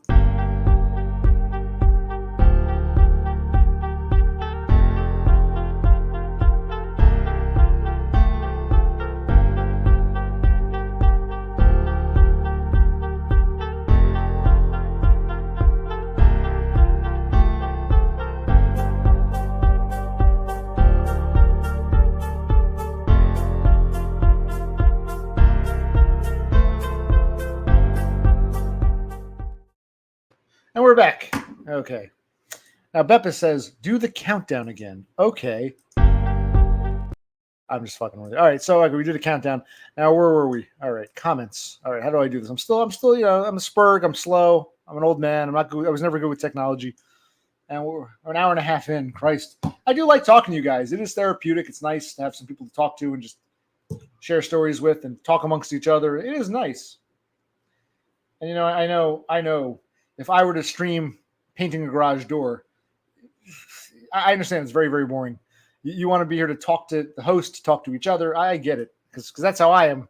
I always look forward to. It's like, come on, Dom, get out of the basement, go sit down. We want to talk. I feel that you know how it is. All right, where were we? I don't have the comments here. Let's just go to the most recent comment. How's that song go? Came calling wildfire. Him calling wildfire on a horse named Wildfire. Wildfire. Is that one of the songs they play, the in-store music or the Muzak at your store, your grocery store? I'm calling wildfire. How do the lyrics go? Okay.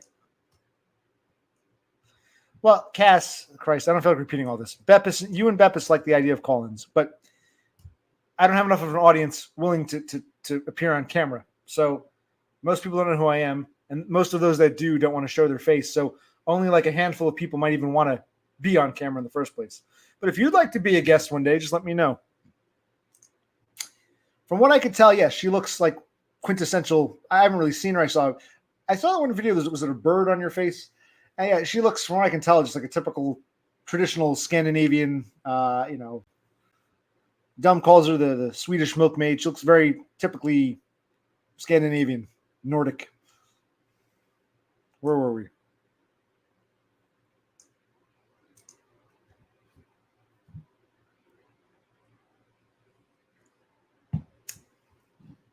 Well, I don't have a focused mind. At least not that focused.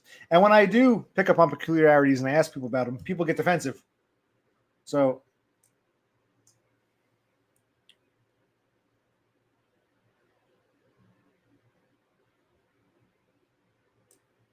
no one's saying anything now. So,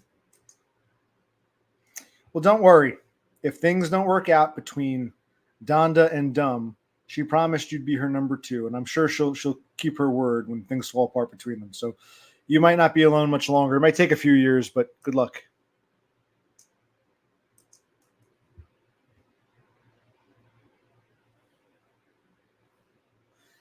Cassandra, DBF has a question for you.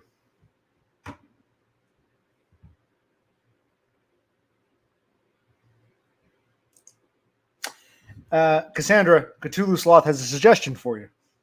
So, these ladies, they love the idea of watching call-ins, but they don't want to participate themselves.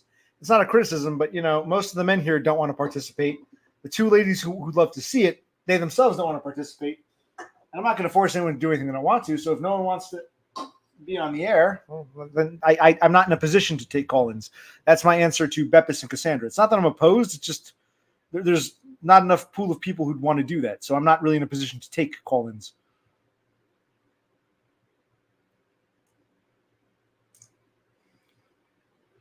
I thought you said your current beau likes war paint. Or is that someone else? Okay, well, sometime when I learn how to use it, I'll have to watch a video on how to do this. We'll take a call in. Quite possibly. We'll find out when she calls in. Unless she does one of those things where you hear a voice but don't see the face. But we'll try to investigate further, Froglet. What about you, Froglet Manlet? You said you'd want to call in too. So far we got Froglet Manlet, and we got Cassandra saying they're willing to call in. Destroyed by Foids, perhaps, maybe not. What about you, Beppis? Beppis, you want call-ins? You should be the first to volunteer. Maybe you'll inspire others. Yes, I want Beppis to be my first call-in. Beppis, what do you say?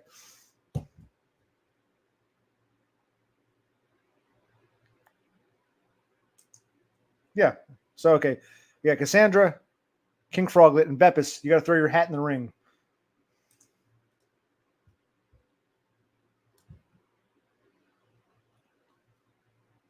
Well, Beppis, here's what's interesting. A lot of people here seem very interested in your story. So you should probably just call in, tell your story, and people then can always go back and watch the stream again and hear your story. So you should be a caller inner. Yes. Come on, guys. Let's encourage Beppis to call in. Beppis wants call-ins. She should volunteer to be a guest in said call-ins, right? What does everyone think? I guess that's okay. How do you do that? Like if I take call-ins and someone doesn't want to show their face, you don't turn your camera on. I don't know how it works. Because I know in these other streams, they'll sometimes like an image, and the image will be a circle, and you'll see like the sound vibrations. I don't know how people set that up. Do I have to do that? Do you do that? How does it work? I don't know. Well, she hasn't agreed to it yet. She wants you people to call in. She doesn't want to put her money where her mouth is. Dude, she's been typing in English. I'm sure she can speak it. It might be a thick accent. Storage Force, Scandinavia. The people are speaking, Beppis. The people. They don't look at Click. They want to see Click interview Beppis. Beppis. You're adoring public. They want you. You know what's funny? That stream would probably get the highest viewership for me if you appeared, because no one wants to see me, but they love to see you. And then that might inspire others in the algorithm or whatever to like find out about me, and then I'll have more of a pool to take call-ins from. So Beppis, you got to do your part. You want call-ins, you got to participate. Where is Beppis? She hasn't said anything quite a while. Okay.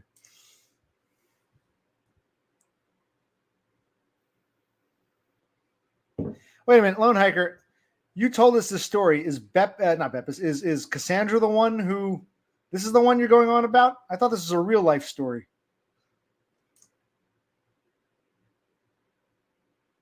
What's that? Australian Federal Police? Is that what that stands for? What's AFP?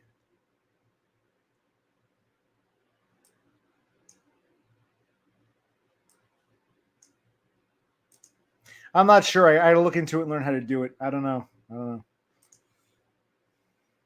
Beppis, your fans are begging you to show your face or at least call in somehow. And you want call-ins, but you don't want to be a caller. So it's. Yeah, but where do I get the link from? How do I create this link? I don't know.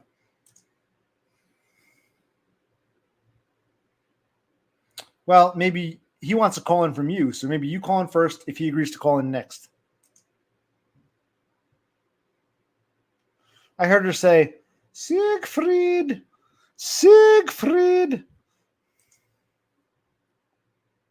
Yeah, she does.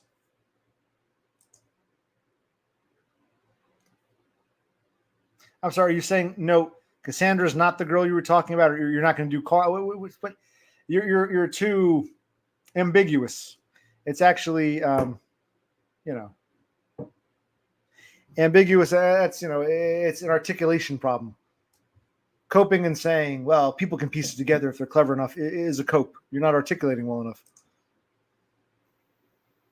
All right, I got to get a Discord so I can, have Cassandra and Beppis and Lone Hiker and maybe Destroyed by Foids appear.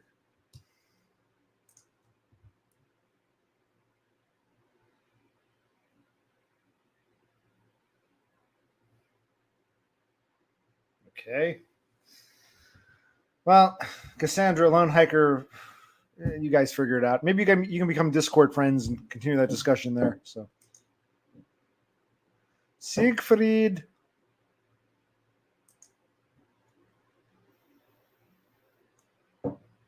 Is that like your equivalent of like the CIA or the FBI, or because in the United States there's no federal level police force? I mean, the FBI, Federal Bureau of Investigation, is like the closest to a police. They're like basically a national detective agency. I guess the AFP is that like I guess it's like an investigative force, or yeah. In addition to like you have the Sydney Police and like the New South Wales State Police, you also have what Australian Federal Police. Do they arrest people, or are they more of a? I don't know. Sigrid, that's what I meant to say. Sigrid.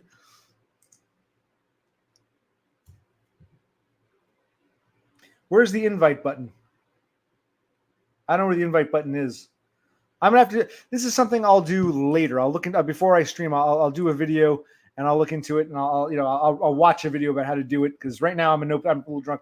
I don't know how to take call-ins, but I want to learn. I want to learn, and I want Beppis to be my first, followed by Lone Hiker, and third will be Cassandra, and then King Froglet, and then DBF or something. We'll figure it out.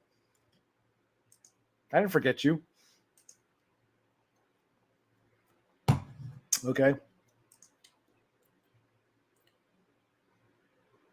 What sucks? If the stream sucks, leave. No one's keeping your hike.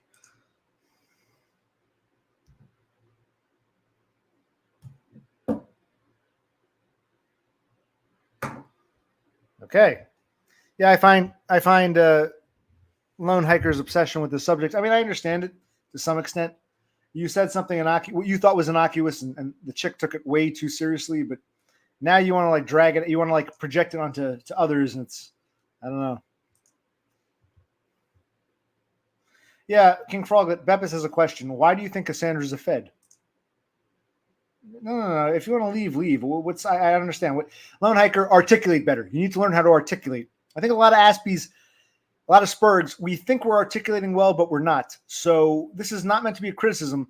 Don't think, oh, I'm so smart. People have to be intelligent to understand me. They can work it out. No. There's such a thing as speaking plainly and commonly and straightforwardly. That's what mastering a language is. So articulate yourself. Articulate. No, okay, fine, then give up. Bye.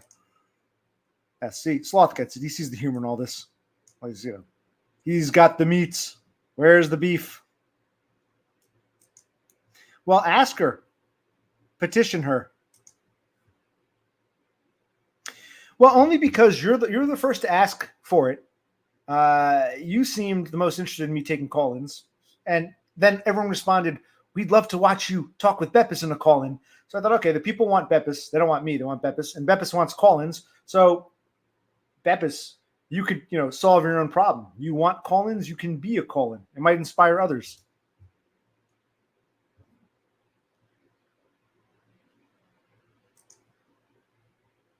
No, I'm talking specifically about call-ins. Okay. The Australian Federal Police is like the Federal Bureau of Investigation. Who are we talking about? Me, your lone hiker, or who's he? But yes, Sloth wants to simp for Beppis. So Beppis call in. It'll be the highest rated occupational click video yet, or stream yet, and then we'll get more viewers to do more call-ins. So yes, Beppis, you have a problem you want solved and you can do something about it. Take action.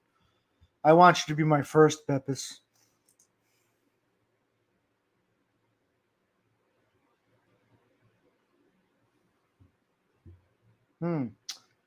Interesting.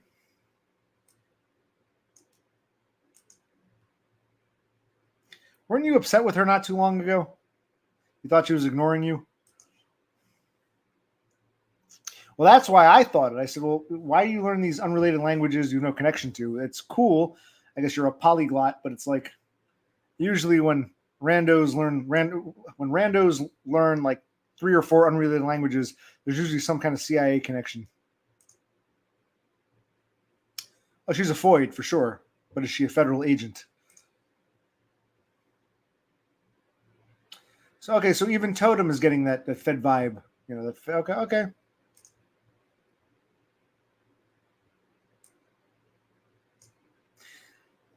This sentence is poorly articulated. I can't articulate you. No, I mean articulate as in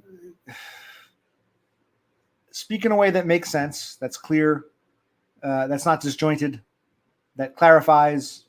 Don't leave things ambiguous. Use proper grammar. Articulate the way you communicate. I can't articulate a person. I'm saying a person needs to articulate their thoughts. You're doing a poor job articulating your thoughts, lone hiker. You may think you're doing a good job, but you're not. It's a valid criticism.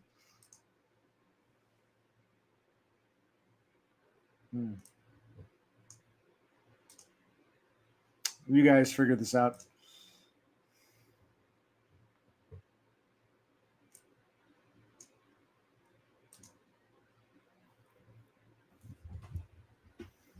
Yeah, but Lone Hiker was never interested in going on the air. So, no, don't backtrack. You said to me, "Are you going to take calls like Todd did?" That's what you asked me. That's exactly what you asked me, Beppis. I'm not going to scroll up and find it again. I'm going to scroll up and find it again. All right, for Christ. I'll scroll up and find it again. Hold on.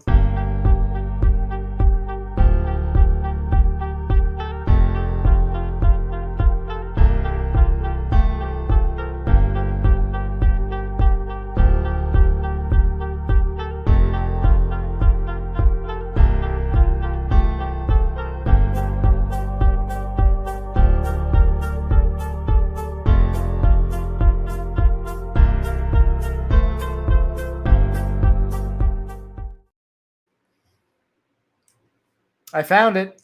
I can't go too far back. Some of the older comments start dropping out, but this was still there. So this is what you asked me, Beppis.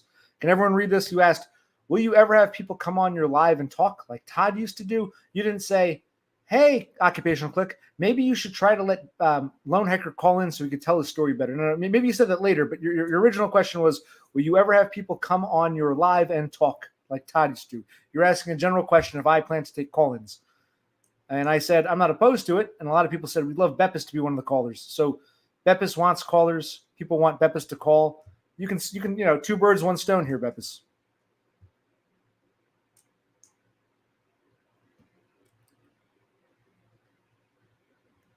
Now, where were we?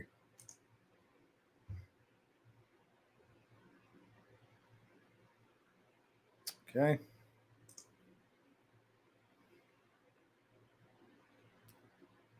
Yes, my father used to criticize me when I was younger. You don't check it well enough. So maybe I got some of that from him. I mean, he was nasty about it. I'm just observing. Like, maybe that's why I try to speak. And I flub my words too. And sometimes I'm ambiguous too. And when people get confused, they go, what was that? I don't feel offended because I was conditioned for that. In this case, Lone Hiker is talking somewhat cryptically. And now, if I was one of his coworkers, it wouldn't end well. Why wouldn't it end well? You think I'd attack you, or you'd want to attack me? Because we were commiserating on the fact that, we've both been just like, treated hostilely out of nowhere by coworkers. Are you trying to tell me you think I'd attack you, or you're telling me that you actually agree with the way normies behave? Even though they attack you, you're cool with that, and you would do the same thing to someone you didn't get along with. Again, articulate. I'm going to sound like my father now. Articulate, son. I can't follow you. You simp all the time. All you do is come here and simp. Beppis. Yeah, mainly for Beppis, I'd say. Are you laughing? You're laughing at this?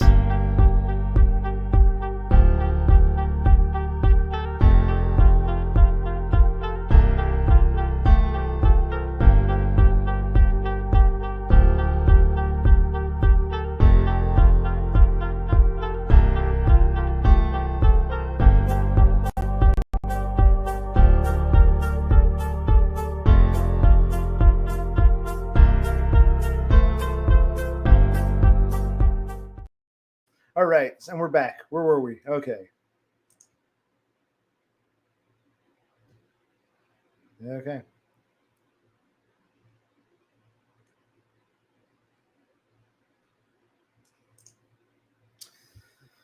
Okay, so what have we accomplished here? I'm only on my third tea. I had a bunch of beers, and I'm having a third tea. No, wait, yeah, third. So it's really the tea that's the kiss of death. So I should probably go to bed soon.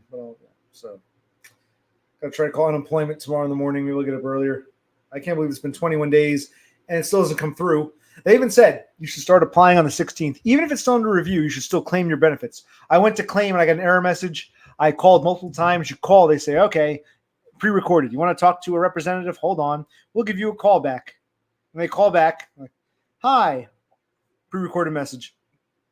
Our office is currently full. Please call back in the next. It's like I just keep, kicking the can down the road.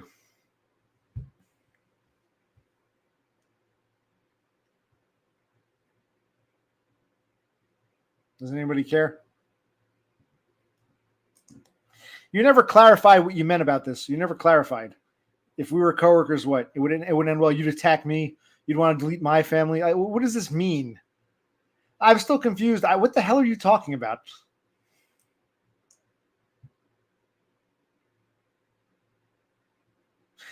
Like, I thought you were above that. I thought you understood this is bad. Apparently, you're saying, oh, people treat me like shit, but it makes perfect sense to me, and I would do the same thing. I don't get you.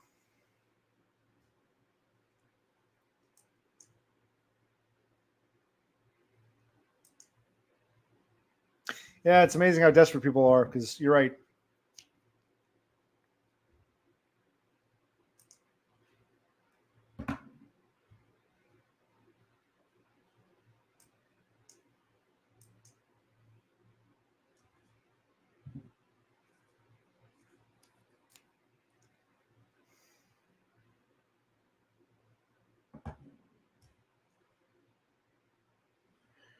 Yeah.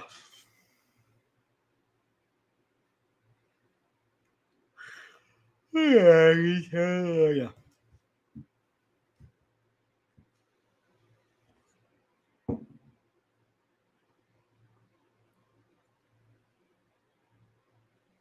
Okay, so this stream is winding down. Oh. Yeah.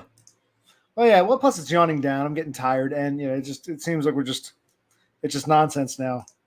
Yeah, it's soon to be over. Unless I get a second wind and want to keep going.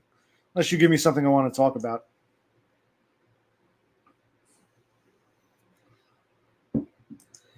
Don't worry, Cassandra. I promise I'll stream again, and you can call in. We'll do that.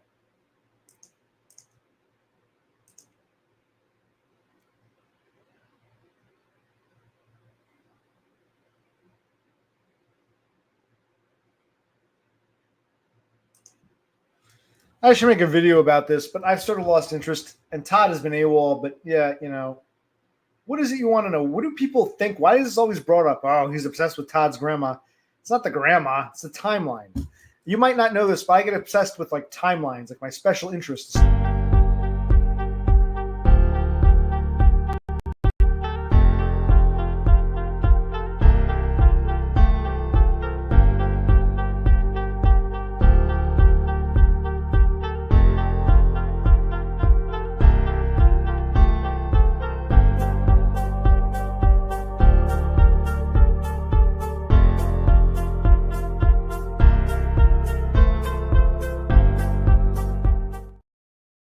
Yeah, I didn't think they could see you, but apparently Cassandra can kind of see something going on. So try to remain still, because yes, you can do. I thought I was the only one who could see you, but apparently they can see you too. Oh, hi, we're back. Okay, so where were we? All right.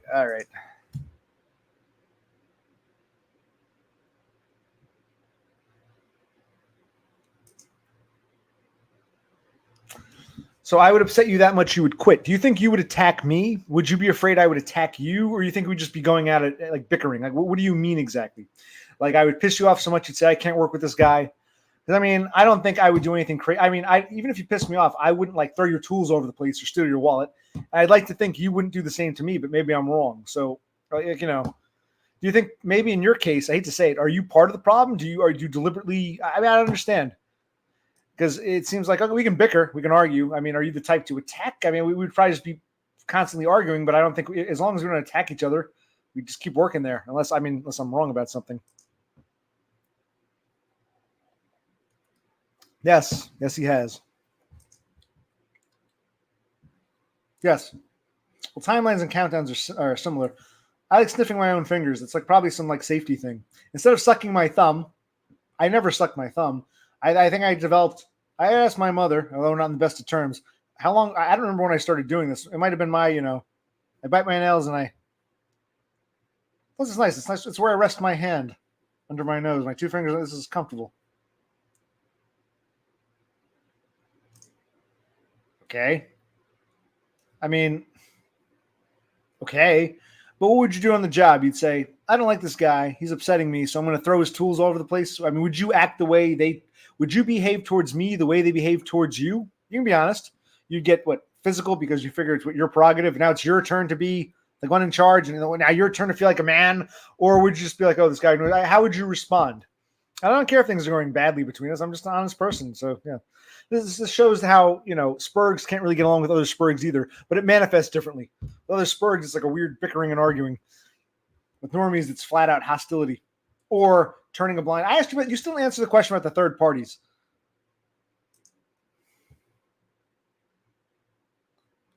What are you talking about? Yes.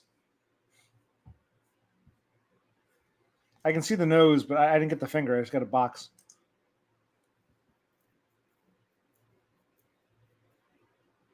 Well, not exactly. Plus, nothing in the video is like private information. It's just me. I actually pay attention when he speaks, and certain things about his story didn't add up. But everything in the video would be stuff that he's told us. Nothing top secret. It would just be all lined up. This is all stuff that Todd has voluntarily told us. You don't even know what the video is. You don't even know. It's like you don't even know what I'm talking about.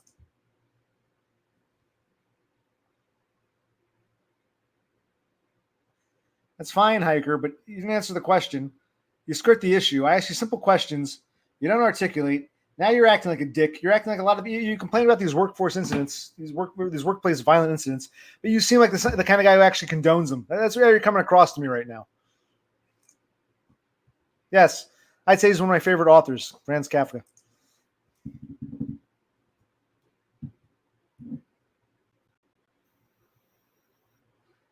Yeah. It's not really about the grandmother. I'm not assuming the worst about you, but you're not giving me anything. You're not, you're telling me it wouldn't end well between us. But okay, you didn't answer the question. You seem to have a very hard time staying on track. That's my criticism of you. You're not staying on track. So I'm not assuming the worst. I'm asking a serious question. You could say, no, OC, I wouldn't do that. We just argue. Or, yes, OC, sometimes I agree with throwing people's tools around or attacking. I don't know how you feel, but you're not giving me anything. So stay on track and answer the damn question. Okay, yeah, we would just probably be bickering and arguing. But here's the thing. Maybe there's a difference between you and me. If there was some guy I worked with who I didn't get along with, but he never really threatened me, we just argued all the time, and I would just avoid him, or like I wouldn't be upset. It would just be an argument. I'd go on about my business. You would be so upset with the arguing. So the guy throwing the tools around, or the guy who stole your wallet, or the other guy who wanted to delete your family, that you can tolerate. But God forbid you got a guy like me who means you no physical harm, but just what annoys you for whatever reason. Okay, see, this explains why I annoy people so much, because people just don't get me, and they apparently me being a little annoying is worse than someone throwing the tools around. That's the takeaway I'm getting from you, Hiker.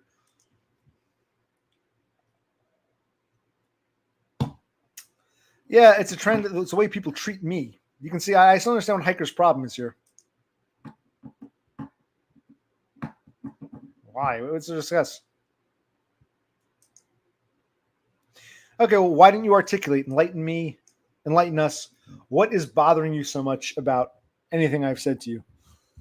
And if you don't want to answer, you don't have to. You can just leave. I understand. You're one of those people. This is going bad. I want to leave. Okay, but you don't. It's like you don't answer the question, but then you don't leave. It's like, what is your deal, man? What's your deal? You had some interesting stories before, and then you got all tangenty.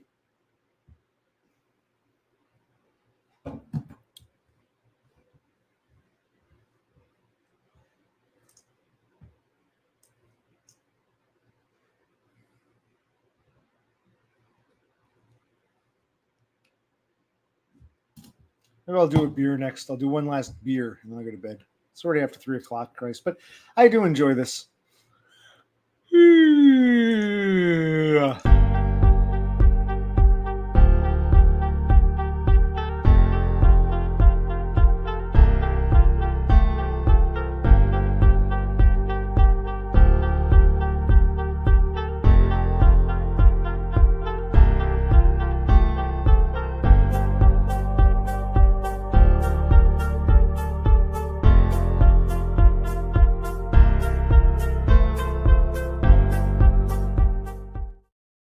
I wonder how many of those countdown timers we've had in total. Someone was keeping track.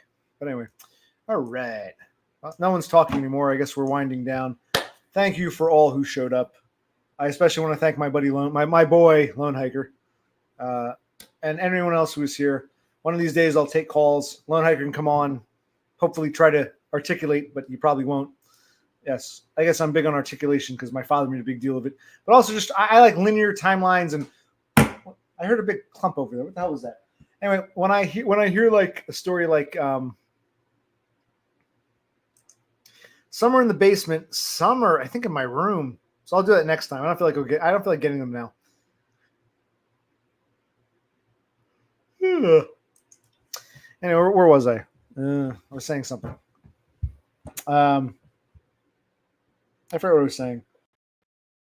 I had like some kind of crash over there. Happens a lot in this house. You hear weird sounds that I'm sure there's some logical explanation, but they just sort of out of nowhere you'll hear a big, sound.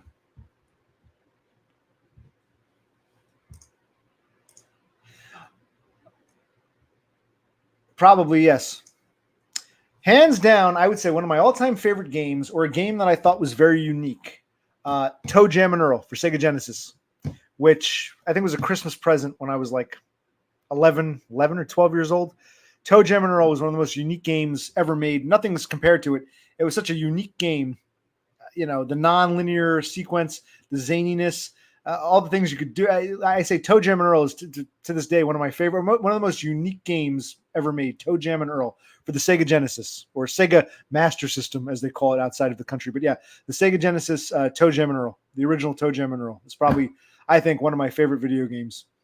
Definitely a big part of my growing up. And yes, they probably are collector's items now, yes.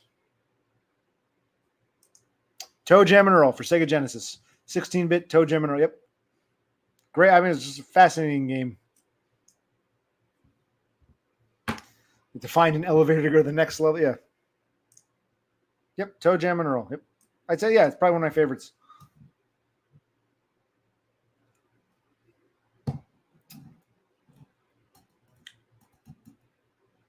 It's another game I really liked that you can just like play for hours and hours and get frustrated with, but I loved it. It was called Kid Chameleon, also for Sega Genesis. So yeah, Toe Jam and Earl number one. I really like Kid Chameleon. That's one of those games I could spurg out and just like get into a zone and, you know, get to the next level. Yeah, Kid Chameleon. Toe Jam and Earl, Kid Chameleon. Yeah. But have you heard of it? Oh, okay. That's cool. Where's my buddy Lone Hiker? Lone Hiker, come back. I miss you.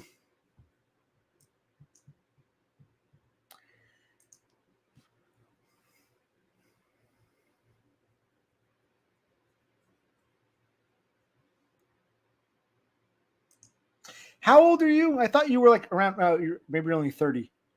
How old are you? Totem, seriously, because maybe you were, you know, by the time, you know, it was probably, I don't know how old you are, okay? I can understand why. Cass is 30. So when I was like, you know, playing, what's the thing of this? She might, you know, Cassandra, you might not even been born when Toad, it might have been like a year or two before you were born. And I was like, you know, 10 or 11. So yeah, or 12, I don't remember my exact age, 11 years old. So you probably weren't even born. You know, 10 years can make a difference growing up. So yeah, I can understand Cassandra not knowing it. 35. So let's see here. You were born in 89. You would have been a little kid. I mean, if you had older siblings who had it, like my sister, I think my sister's your age or she's wait. My sister's like 36 or 37. She's later 30. She hasn't hit 40 yet. My sister knows Toe Jam and Earl because her older brothers liked it. Yeah, if you're the oldest or an only child, you know, you're probably just a little too young because you would have been like what, a 5-year-old kid when that game came out. Yeah, my sister's 37, I think, and she really, if she didn't have older brothers, she wouldn't know the game. You're 35, yeah, you're probably too young for that. What did your parents play? Oh, I'm sorry to hear that, Totem. I thought you Scandinavians, like Norwegians, would love like video games. I thought you guys would be fanatical about it.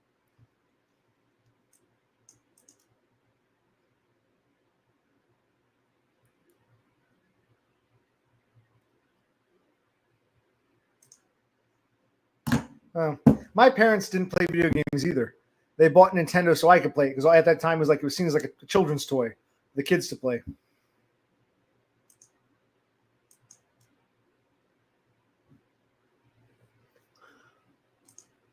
Yeah. I'm sorry. What did your parents have? You didn't clarify.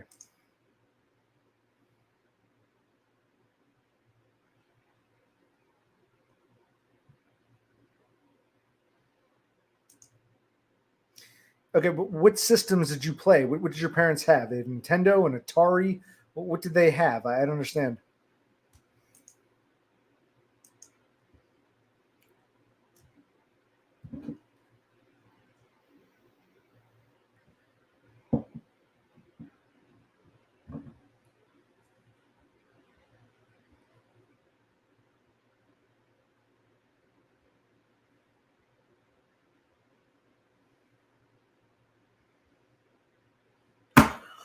I just get a crazy. Do I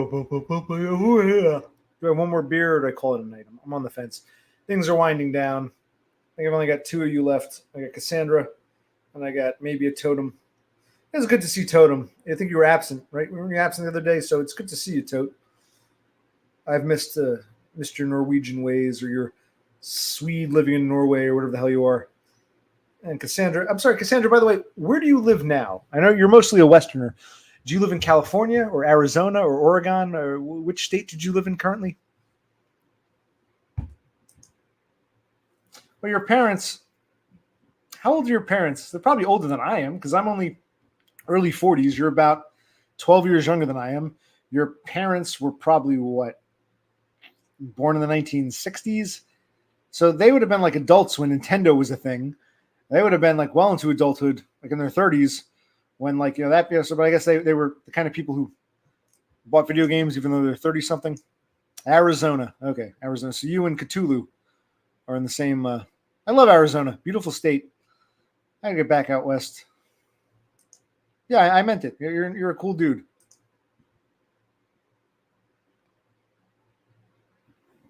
Well, I remember doing a stream. I remember bits and pieces. I can always go back and reminisce if I want. There probably are gaps. Sure. Can't remember who was on what stream. I may have talked to Beppis one night. I talked to Totem another night, but I don't remember who was on what stream specifically. Oh, so they had you young. I'm actually closer in age because you're 30.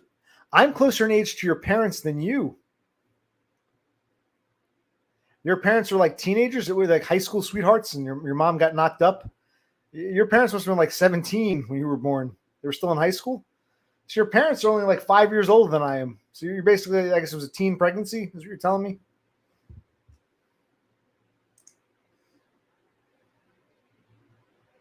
Yeah, you're 30. They're 47. That would be 17. They were 17. Okay, well, that's interesting. Because I figured, okay, she's about 12 years younger than I am. So her parents must be much older. I'm actually closer in age to your parents than I am to you. You and I are like over a decade apart. Your parents are only 5 years older than me. Right? It's like, wow. It's kind of wild. That is kind of wild. Oh, I'm sorry to hear. It was like a prom night thing. Your prom night baby.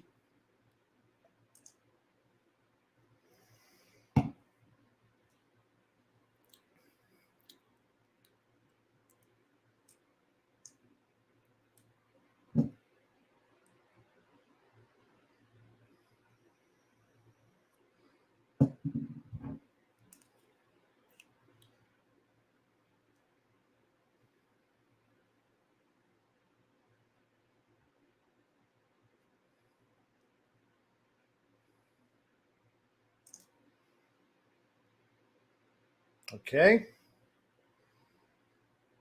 Your mom's a little bit off. Okay, so we're learning. We're learning about Cassandra. This is interesting stuff. We should do a call in.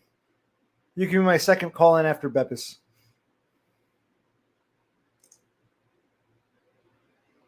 Why did your father agree to have a kid? I mean, I understand guys are horny and stuff, but wouldn't there be a slight sense of, look, I'm only 17.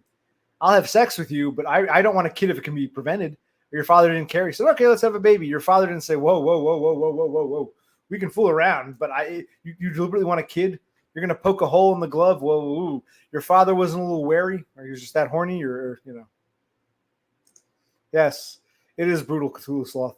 We learn things here on the Occupational Click channel, don't we? Wow. She's only 47. You've got, wow.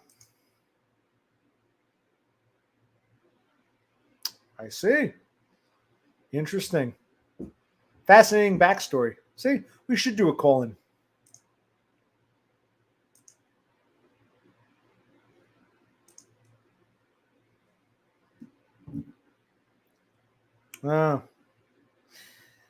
Is your father still alive? Can I ask? Is he still with us, or?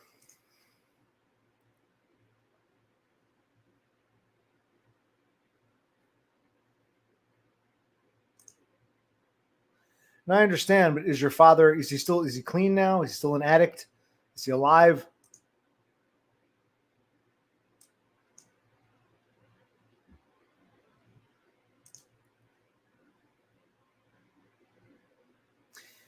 Well, when did that happen?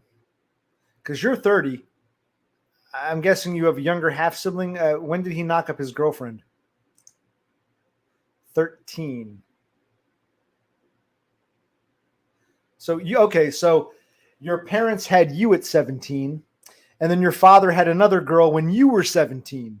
So you're equidistant in age between your father and your half sister. Think about it, right? You were about 17 when she was born, and you were 17, and your father was 17 when you were born. So you're 17 years younger than your father and 17 years older than your 13-year-old sister, right? Yeah, you're equidistant in age between your your father, who was 17, and your sister, who was born when you were about 17. Yes, I can do the math in my head.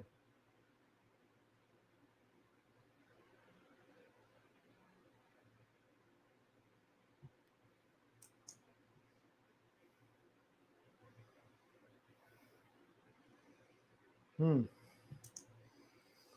She was just 17, you know what I mean. And the way she looked was way beyond compare. How could I dance with another when I saw her standing there?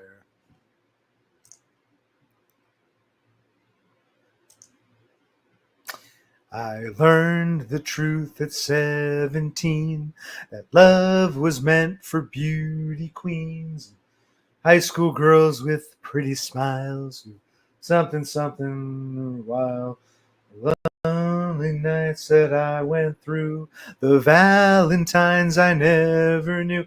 I guess that's the closest thing we get to a femcell anthem. Janice Ian, I learned the truth that ugly ducklings like me.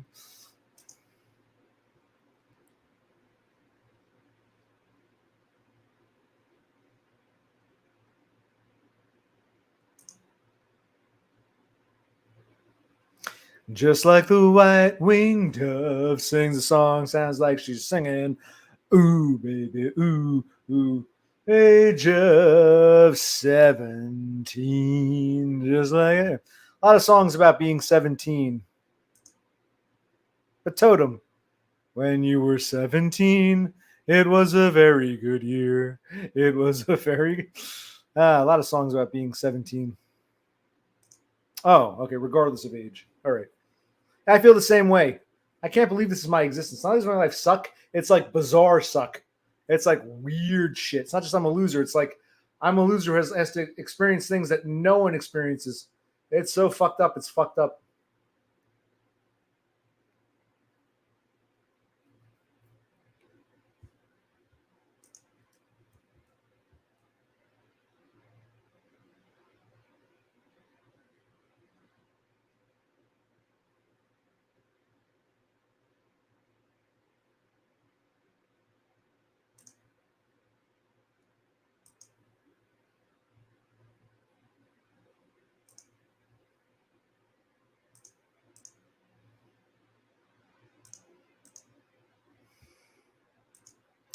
How old were you? Destroyed by Floyd's. How old were you when your parents divorced? You are the dancing queen, young and sweet, only 17. Dancing queen, feel the beat from the tambourine. Oh, yeah. I don't know if I knew the answer to that. Where does anyone find it? Hmm. Yeah. When did your parents divorce, DBF?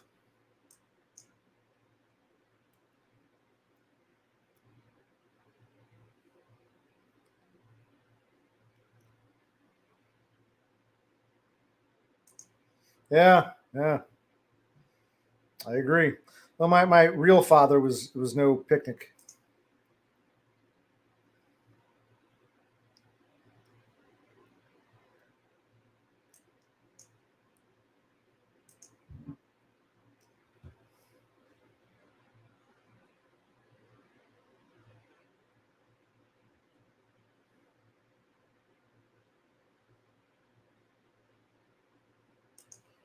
Okay. Cats grew up with their grandparents. Okay. Mother's parents or father's parents? I have a thing for grannies, so.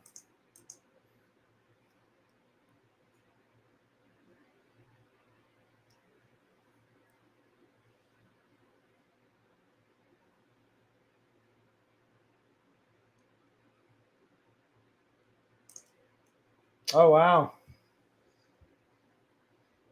Wow. They've been divorced for like 40 years now, I guess. Because you're going to be 47, right?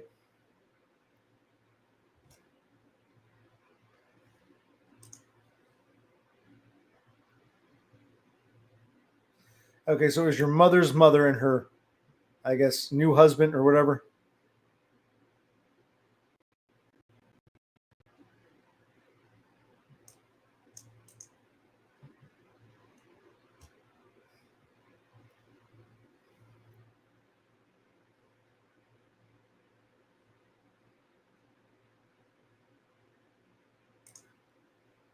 Wow, see, Cthulhu Sloth knows. See?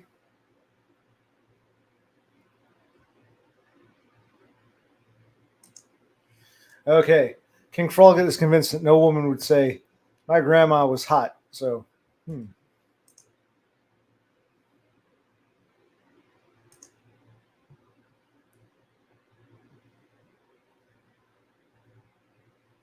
like what, they're divorced, but they still like what, get together? Or they still like what, sleep in separate beds but live in the same house or something?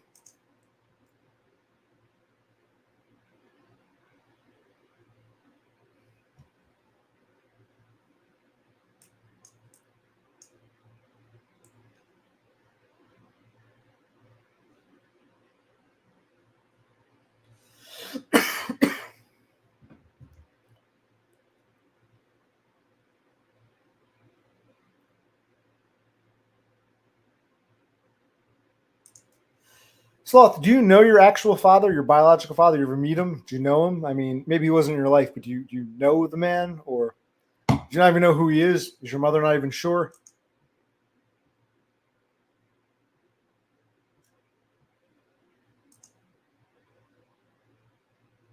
Well, I agree. I've always said my parents shouldn't have had kids. And I was a C-section. Had I been conceived like 100 years earlier, my mother would have died in childbirth with me. It's only because of modern technology that I'm here and my mother's still alive, and she went on to have the other kids. So my brother and sister wouldn't be here either because I'm the oldest. So I always said my parents shouldn't have kids. Darwinism. My mother would just, from the caveman days to about 100 years ago, she would have died in childbirth with me. We'd both be dead. Yeah, well, maybe I'd survive. If they cut her open, she'd be dead. But she wouldn't go on to have more kids. It was just bad genetics. Darwinism.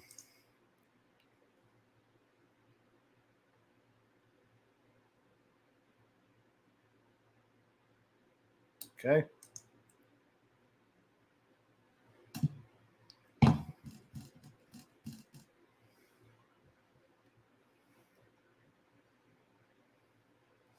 When you say your grandpa, you mean your step grandfather, the one that lasted the longest with your grandmother?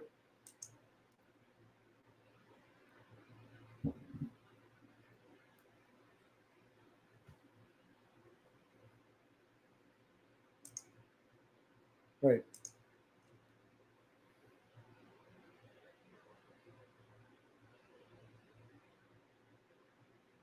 I'm sorry to hear that. Did you ever meet him at least? You met him once or no? Oh, you did know him. I'm sorry. You still see him or is he no longer with us?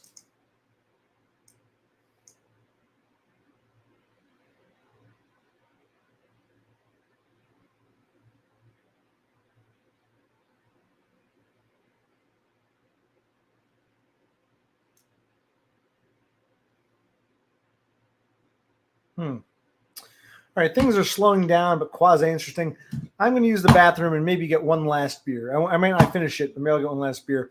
If you're still here when I get back, that's cool. If not, I'll just end the stream or whatever. We'll go from there. So give me a minute or change, a minute or so. We do a countdown of a minute.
All right. Was that one or two? I mean, it was probably two, right? I don't know how many minutes that was. Oh, well, but I'm back. Okay. How are we doing? We're still here. Winding down.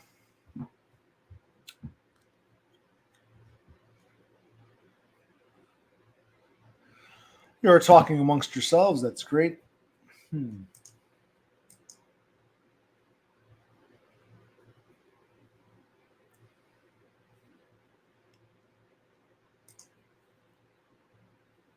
Yeah, a lot of tall Mexicans here. I'm amazed.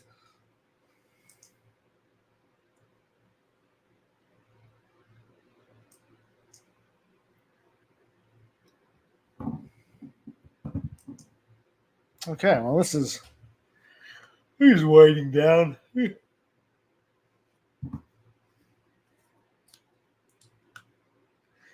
I got one more beer in anticipation of a prolonged continuation, but I mean, I won't go much past this. But I might end it now.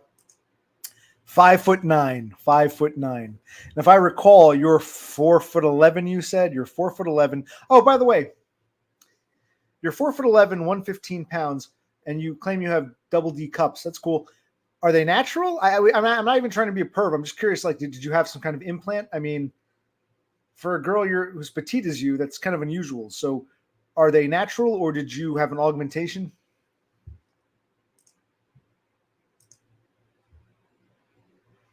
You're asking me? Well, what do you call real beer? Real beer? Because I guess you don't consider Budweiser real beer, but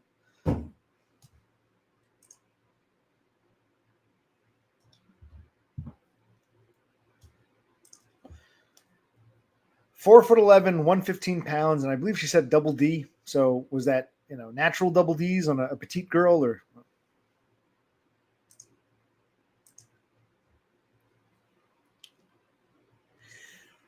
Well, I'm trying to. I guess it's interesting because 115 doesn't sound that heavy. I mean, maybe it is heavy when you're 4'11", but how much do you think you should weigh? Because I don't know. An adult under 100 pounds is kind of weird, but I don't know. Well, she told us. Yeah, so she said she was 115, which doesn't sound fat. I'm trying to picture 4'11" petite. I figured because you think of like 115 would probably be, it wouldn't be morbidly obese for, it'd basically be like a childlike body.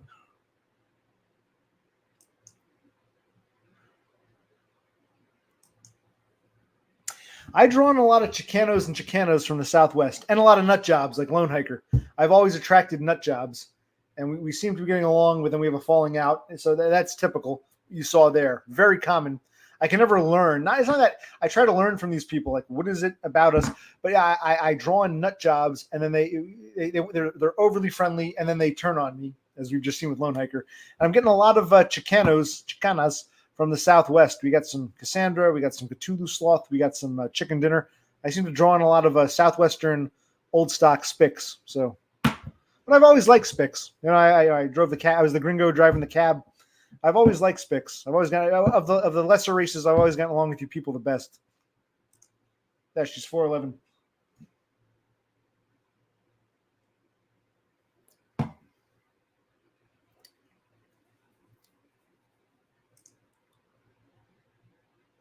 Cool. Well, that's cool because King Froglet is a quarter Native American, which we think is really like, substantial black ancestry that he wants to deny. And you're like a quarter Spick. That's cool. Well, what's that old saying? I remember Eva Longoria. We didn't cross the border. The border crossed us. Like in the old, Nuevo Mexicanos and Tejanos and whatever, like the old stock Spicks or whatever, who've been like in this country for a number of generations. Like, yeah, I'm Latino, I'm a Spick, but I didn't swim across the Rio Grande. Like Cheech Marin. I was born in the United States. My parents, my grandparents, even my great-grand. Remember that movie? He gets deported to Mexico because he looks like a Spix. Like I could go to Mexico. And he's like, oh, wait, I'm not illegal. I'm from California. I remember my parents, my grandparents. Yeah, like one of these old stock Spicks from the Southwest. Is that your mother's mother that you grew up with, or which one? Who?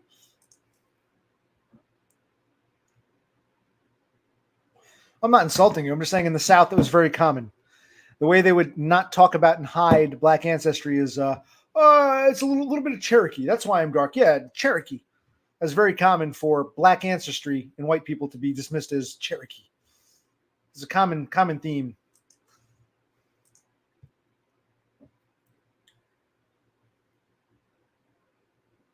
Yep.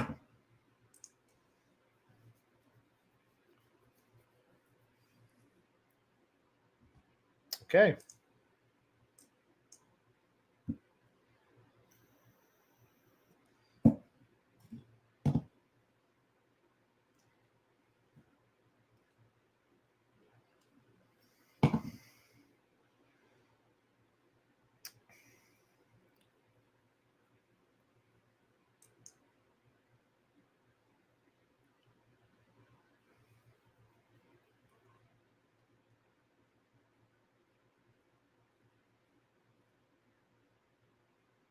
You mean Choctaw? I think it's Choctaw.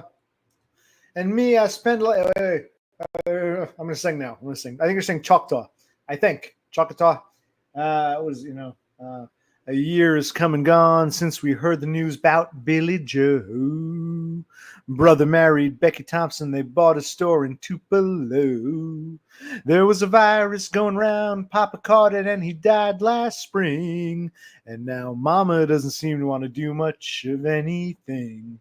And me, I spent a lot of time picking flowers up on Choctaw Ridge and dropped them into the muddy water off the Tallahatchie Bridge. I wish, what's his name, Mebanks is here, because no one else seems to get my song references. These are classic tunes that no one seems to know. Choctaw. Yes, Choctaw. I guess, are you from Mississippi? I'm guessing Mississippi-ish. The question's for King Froglet.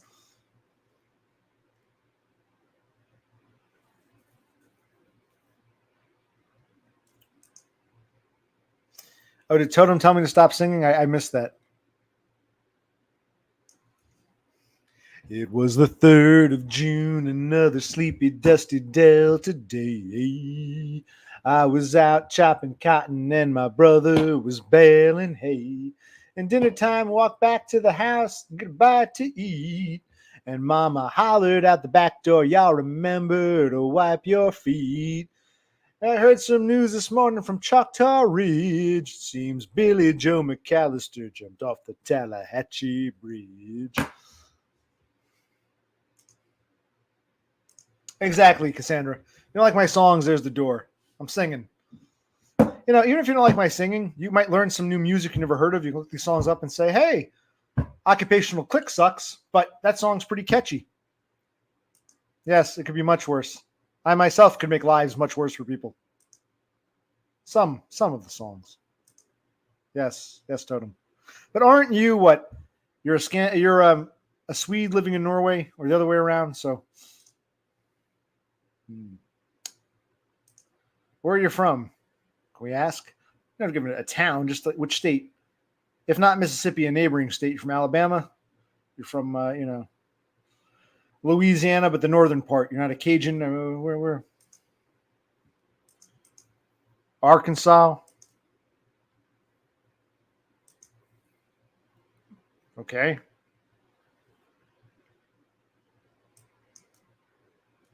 I'm not here to sing on command. Do I seem like a singing monkey to you? Do I seem like someone's just going to sing the song because you want to hear it? I seem to recognize your face. My God, it's been so long. Never. Actually, a better one. Lone, listless, breakfast table in an otherwise empty room. Young girl, violins, center of her own attention. The mother reads aloud, child tries to understand it, tries to make her proud. The shades, damn, the shades go down. It's in her head. Empty room, can't deny there's something wrong. Don't call me daughter, not fit to the picture kept will remind me. Don't call me daughter, not fit to be. The picture kept will remind me. I'm the scat man.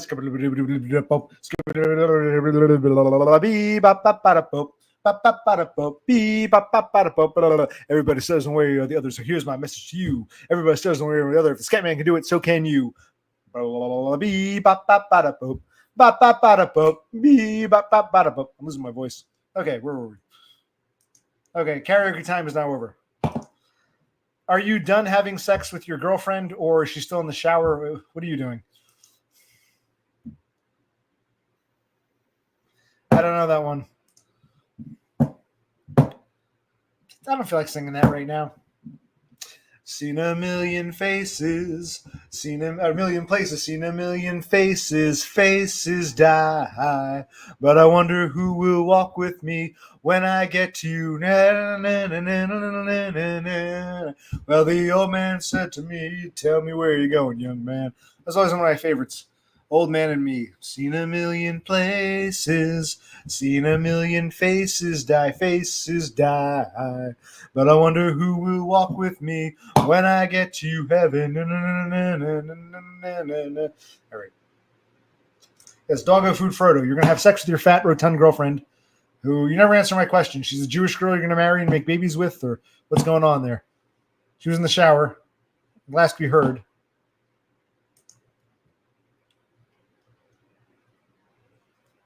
No, I think Dumb was actually playing the music. I think you can sing, but I don't think you can actually, if you play the original recording, I think that's where you get in trouble, but I could be wrong.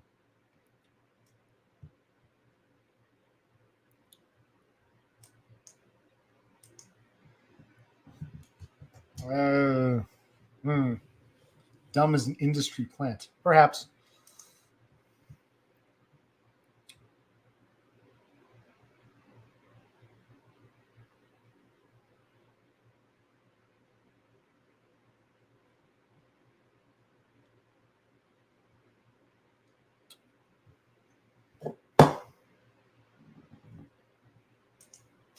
All right. Well, do I to pour or not to pour? This will be my last beer. I gotta get my poetry book because we're getting to that point where it's time for me to read my closing poem, discuss the poem, analyze the poem, have you guys write a paper on the poem, answer a few more questions, and then end the stream. So, are we getting to poetry time? Soon to be poetry time? Poetry, anybody? I poured it for you, Cassandra. For you. I was about to get off, but I said, you know what? Does anyone here want me to stay? I wish my buddy Lone Hiker was here, but apparently people threatening to kill his family, people throwing his tools around, people wanting to slit his throat, that's fine. But God forbid he has to listen to me talk. I mean, his priorities are... I'm a little hurt, but I'm not surprised. This always happens. I get weirdos who, you know, I say to myself, I like these people because I'm a weirdo too. Let me be polite with them. Let me give them respect that I don't get in life. So I'll be nice to these weirdos. And he'd pontificate about counties and shit. And I'd listen. I'd say, okay, that's cool. But of course, these weirdos who are drawn to me ultimately do a 180 and turn on me when I ask them a simple question. So it's just typical. Pay attention to what happened with Lone Hiker because that's very common for me in life. In addition to having hostiles who want to kill me, I've got weirdos who want to be my buddy, and I'm polite with them out of pity almost. I think, okay, they're not bad people. And then we're buddies, and then all of a sudden, they suddenly turn on me. So what you saw with that asshole Lone Hiker is like a common theme in my fucking life. And he presented as my buddy. He seemed to know what I was going through, and then he goes and does that. You see that? You see people like him? You can go to sleep anytime you want. We all do. But you didn't answer my question. Is she a Jewish girl? Yes or no? Just curious. Are you done with your session, your romp? Or is she still in the shower? Or what's going on? You didn't answer those two questions, Doggo Food Frodo. I wasn't going to sing a poem. I was going to read a poem. We all do. I'll stay a little longer. For fun. Why don't you stay just a little bit longer?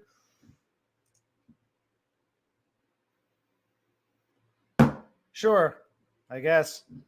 I mean, what do you want to look at? Some iced tea, some beer, whatever loose meats I plan to cook up.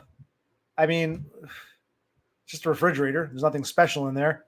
I don't have any body parts or anything. Like, what do you hope to see in a refrigerator? Unless you're talking to somebody else.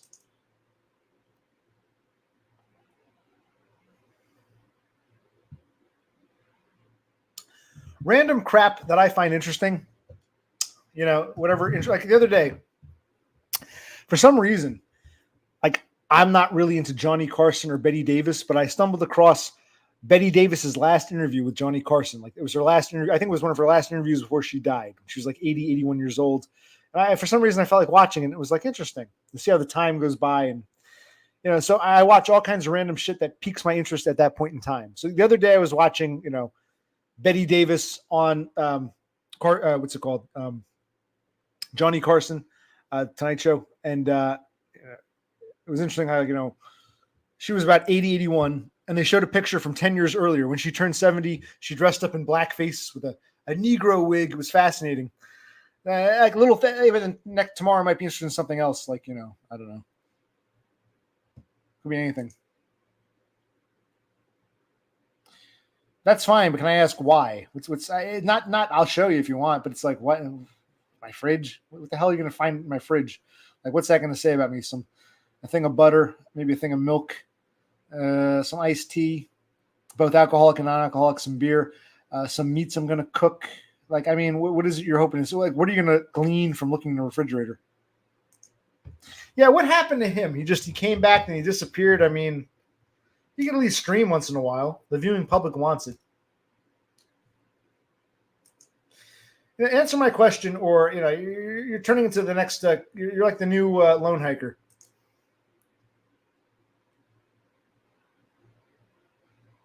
What does BTFO mean?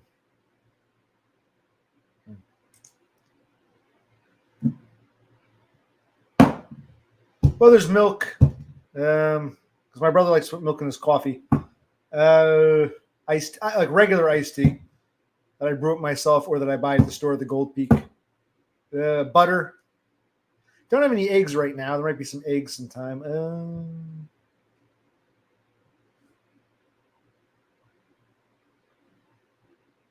That open case of baking soda that's been in the back for 20 years. No. Yeah, basically that's all it really is. I'm just curious. Like, I can show you. I'm not upset. It's not a bad question or anything. It's just like, what is the fascination with that? Like, what would you glean from seeing my fridge? What's so fascinating about it? Exactly. What else do I need? Like I said, meats I'm going to grill, alcohol, non-alcoholic iced tea, little thing of milk. There might be orange juice. My brother, like, I don't really drink orange juice. My brother might have some. Yeah, I think there's orange juice, milk. Right now, no eggs, but sometimes eggs, some butter, lard. I got a thing of lard. Sometimes I fry things in lard, and I've got the proof on my hand here. A thing of lard. I've also got a mini fridge filled mostly with beer. I think you're tired. I think in song.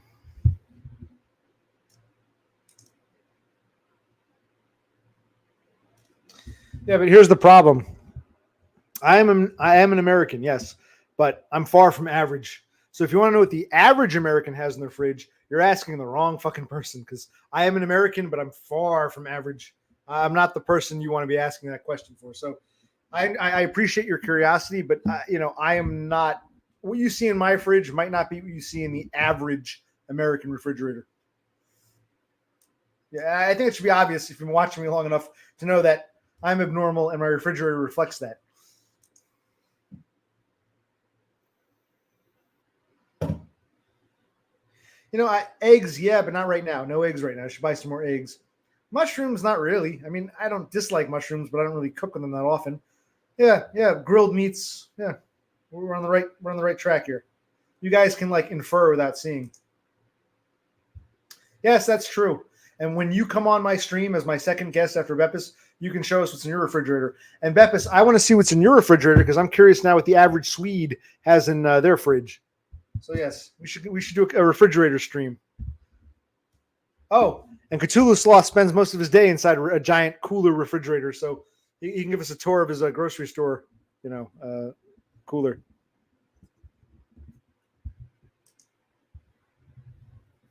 This is true. I agree.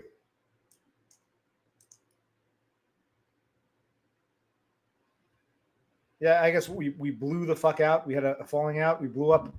I was surprised how he got so angry so quickly. I still, being a Spurg, and he's a Spurg too, which is so weird. Because I have two types of problem people. I've got the hostiles who want to hurt me, like the tall fag at work. I've also got people that are weirdos. Like I'm a weirdo, they're weirdos. We're different kinds of weirdos. I try to get along with them because I figure people are mean to me. Let me be nice to my fellow weirdo. We're different kinds of weirdos, but let's try to get along. And I'm polite, and they take it. They want to be my buddy. They want to be so buddy with me. And I'm cool with them. Like, okay. And then at some point, after buddy, they all automatically do a 180, and they fucking hit my guts. So I've got the two problem people, the hostiles who want to harm me and put me in the hospital and run me over. And then I've got fucking weirdos. I'm a weirdo too, but like I befriend them to be nice with them. And they're all happy to have me as their buddy, and then they suddenly turn on me. That's what Lone Hiker was. I'm like amazed how quickly it happened. Even here online, it's happening. Weird. I don't know what to make of it. Because he's a fucking weirdo. Always leaving me those fucking comments about, and I didn't mind them, but there's something odd about these long-winded pontifications about the counties. It's interesting, but it's still kind of out of nowhere, out of the blue. But I'd say, okay, that's weird, but I'm weird too, so I'll be nice to my fellow weirdo. And yet, once again, the weirdo wants to be my buddy. And then he wants to do 180 and have I can't be friends with people. Whenever a fucking weirdo, I feel bad because people make fun of these weirdos. I want to be nice to them. I got to say, nope, the normies are right. You're a fucking weirdo. Fuck off. Get the fuck away from me. Cope however you want. Say I don't understand you. Fine. Fuck off. Because these weirdos, they attach themselves to me and then they turn on me. I have other stories to tell. Where was I? And my brother just puts milk in it. I don't drink coffee. I never really like coffee. Okay, you're starting to piss me off. Now you're pissing me off. I asked you two questions. You answered neither. Yeah. Yeah. Swedish meatballs. The freezer. Oh, we should do a freezer stream. We're looking at each other's freezers.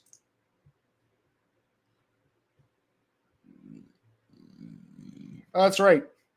Sigrid was abandoned by her mother, so she can't suckle from an udder. So I guess Beppis has to bottle feed her some milk. Yeah, they call them coolers. The cooler, put it in the cooler. But yeah, it's just a giant refrigerated room. Yeah, where you keep the meat pallets and shit. Yes, it is cool. Yes. Oh, I know very well. I was never a meat guy, but I'd have to take trucks in. I have to go in the back sometimes. I remember the blood would be on the floor. Oh yeah, it can get messy. Yep. Oh, and like when they would leave like the expired or bad meat, they'd put it in the back before they got rid of it, and you'd see like this rancid meat. Oh yeah, I know all about meat room coolers in grocery stores. Believe me, I know all too well. Mm-hmm.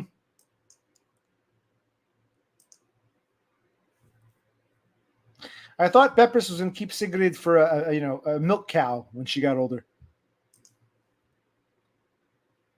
Well, maybe. So far, you and your girl Cassandra want me to get it. If a third or fourth person, if enough people ask, I'll get it. So right now, only 2 people want it, so it's not top priority. Right now, it's you and your girlfriend Cassandra. But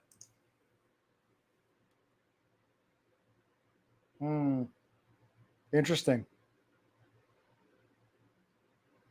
Interesting. She owes her life to you, and she can't show you any respect. Maybe it is time to take her to the slaughterhouse. She deserves it. What do you mean, what the fuck?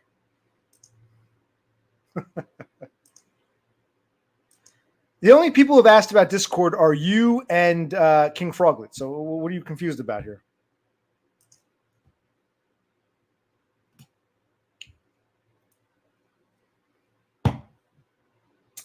You gotta stop simping, man. Don't ask them to join your Discord. Man, I'm losing my voice. You want them to ask you, okay? So the fact that you asked in the first place was your first mistake. It is funny, isn't it, Beppis?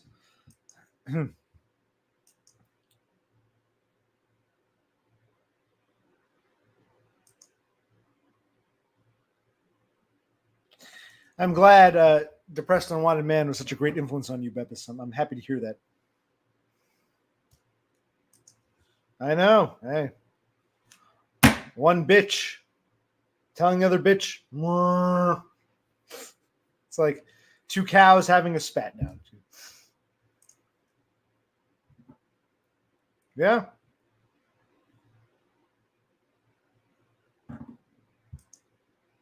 Well, hey, that's you guys figure that out. I don't have a Discord, but if I do, I'll say I have a Discord. If you want to join or add me, go ahead. If not, I don't care. And I can be friends with King Froglet and possibly Cassandra, and that's probably it because no one else has asked me. So maybe I'll start a Discord for you two. I guess. He made a video about the Dalai Lama, like a little short about the Dalai Lama says this. So let's live for the day for today. And I'm like, seems like something. What's her name? Miranda would do. Amanda. I'm like, and then he sent me a text right after that saying, I forgot what it was. Something about hey, it was like something like so, like self-help guru. Like, oh, hey man, let's live for today. Let's take that chance. Let's go for it. You can never know until you try. I'm like, where is this coming from? So I didn't even know how to respond, so I ignored it, and he got upset. I sent him some words of inspiration, but OC didn't text me back. I'm like, I was supposed to text you back over that. It seemed like some like, almost like, I like the guy. Maybe he means well, but it was such an out of nowhere text that just seemed like weird spam. I think I deleted it. Oh yeah. Oh well. Oh, whatever. It was something like I'm like, all right.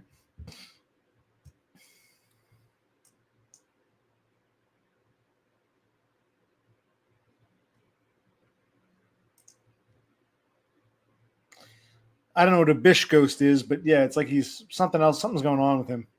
So I ask him, I'm like, dumb, is everything okay? Like, really, are you okay? What do you mean, Click? I'm sitting here talking to you. It's like, all right.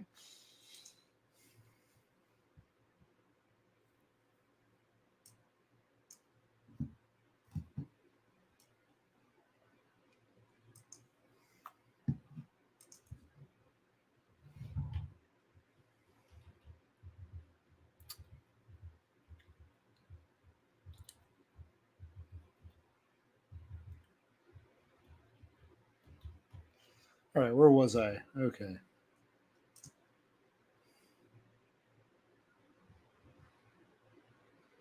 I mean, I guess. All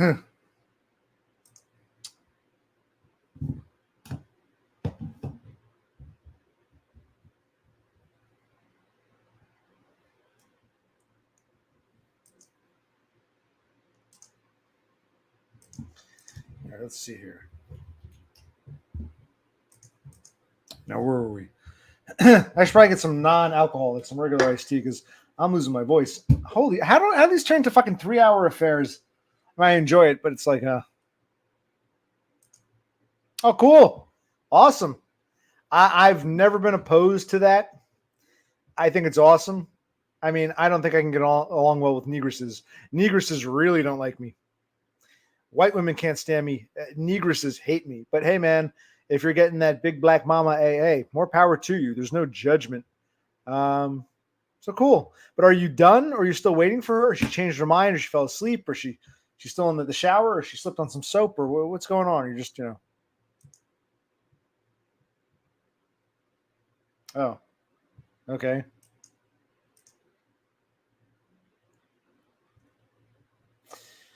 But I don't know. Does the pumpkin spice flavor in Sweden taste the same as American pumpkin spice, or they use different mixes and stuff? I know food in Europe is supposedly healthier but blander. Many Americans go to Europe say, "Wow, their Fruit Loops or whatever are healthier than ours, but they taste like shit because the Europeans don't put the sugar in it. So you get these bland looking like Fruit Loops was the best example. It's like, yeah, we get it. The European version is healthier than the crap we eat in America, but the crap we eat in America tastes delicious, and this stuff is just like bland shit. So I wonder how much pumpkin spice, like American pumpkin spice probably isn't healthy, but it probably tastes sugarier and richer than whatever the European equivalent is. So you might have to try Dumb's American pumpkin spice, not whatever's available locally in Sweden. You know.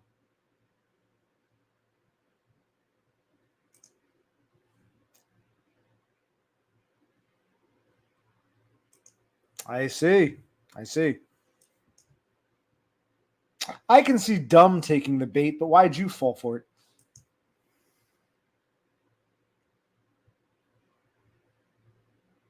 I agree with King Froglet here. I agree with him.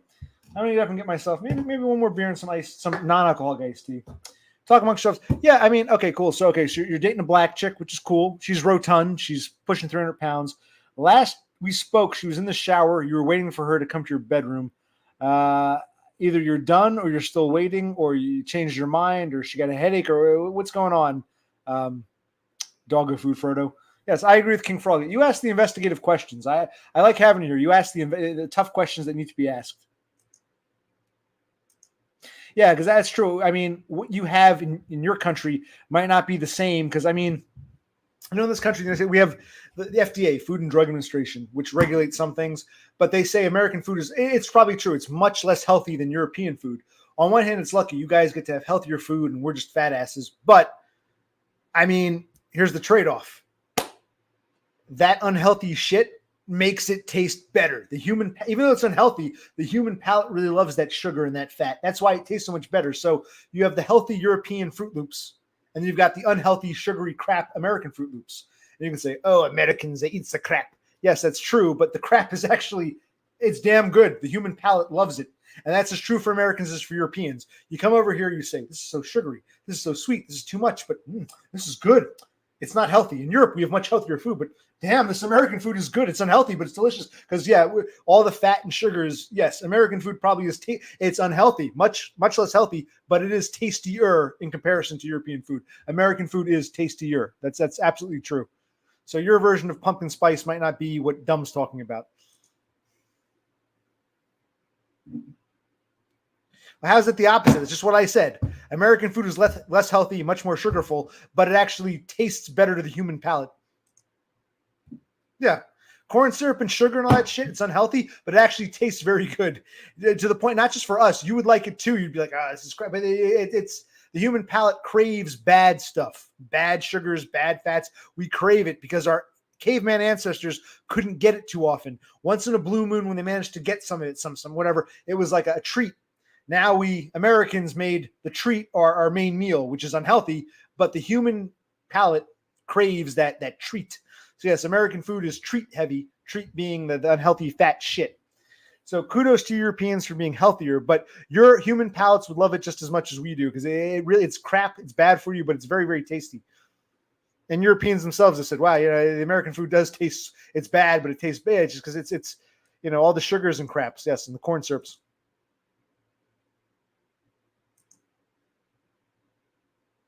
Yeah.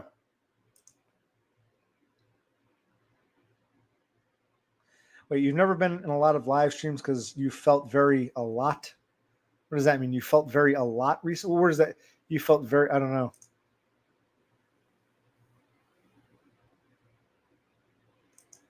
Well, I don't think the car wasn't in motion. It was just stationary.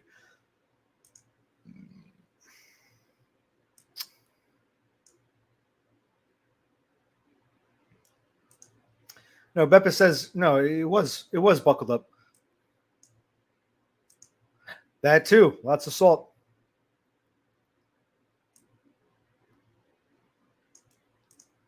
The answer is no, he hasn't. He is not. Nope, no, of course not. I don't care what you believe or want to believe until you've tried it. I'm not trying to praise American food. It is bad. You guys are right. It's bad and healthy, but you think it's bland and lesser. It's actually designed to be, it's bad, but it's designed to attract the human palate. You would actually, it's bad for you. You know it's bad for you. You'd actually say, yeah, damn it. Their cereals, sugary, unhealthy, taste better than ours. They're candies or sweets. They're unhealthy, but it tastes better than ours. Yeah, you would, yes, it's unhealthy for you, but American food is designed to be unhealthy, but appealing to the palate, the human palate. It is. It's a cope. But why is Dumb pushing the cope? Because he's obsessed with Donna, or because he likes the idea of pushing cope? He thinks it'll be a new angle. Do-it-yourself stuff isn't working, so we'll push a fucking cope? I don't know.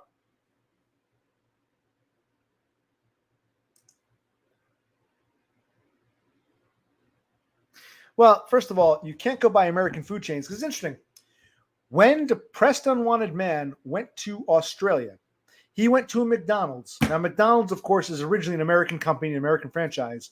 But when they open McDonald's in different countries have their own regulations. So even if a McDonald's is ultimately American, they have to abide by the laws and regulations of the country they're in.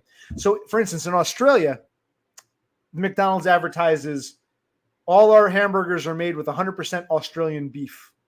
And I'm not knocking Australian beef, but that's an example of how, even though it's an American company, it's bound by the regulations of the country it's in. Like I remember when I was a teenager, I saw on the news McDonald's, the first McDonald's ever opened in Saudi Arabia, and it had a heavily restrictive menu.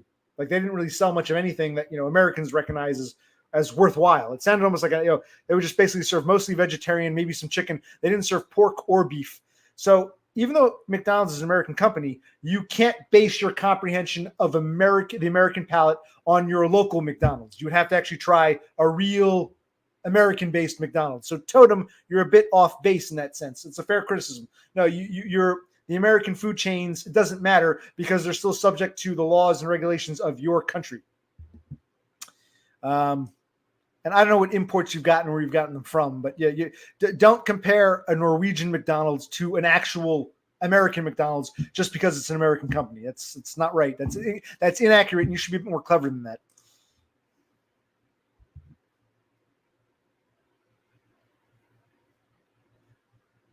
What do you mean by packaged food? You're talking about like snacks, like pretzels and popcorn. What packaged food? The candy might be disappointing. Was it too sweet, or was it underwhelming, or what was the? I don't know. But did you try any cereal? Did you try any? What did you think about a Swedish McDonald's versus an American McDonald's? And when were you here, and where did you visit? I'm going to use the bathroom, maybe get one last beer, maybe one non-alcoholic iced tea. And I stayed up later than I should. And it's already been, oh my God, 3 hours. Oh my God. Oh my God. Oh my God.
All right, we're back. I grabbed a bag of these mini pretzels because we were talking about food and stuff. It was hungry.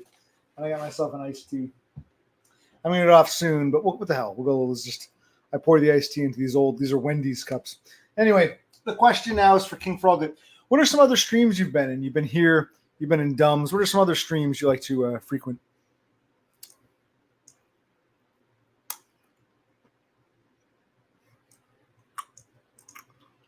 Exactly. The exported slop you taste in, you go into a Norwegian McDonald's or Burger King or Wendy's or Kentucky Fried Chicken or whatever, KFC. It's American-ish, but it's not, you got to actually be here for the real deal.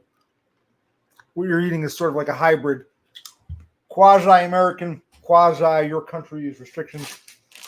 Not the same as the really bad but really delicious American shit we eat. Exactly, Frog. Foreigners don't know. They think they know, but they don't. And this isn't meant to be defensive. I'm sure your food is disgusting too.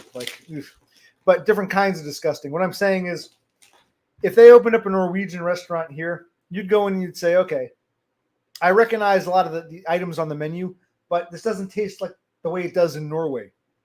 Same thing. I don't think your McDonald's tastes the same as American McDonald's. Something about actually being there. So, yeah, I can go to a Norwegian restaurant and order Kavrington, but I don't think it's going to taste the same as like Kavrington in Oslo.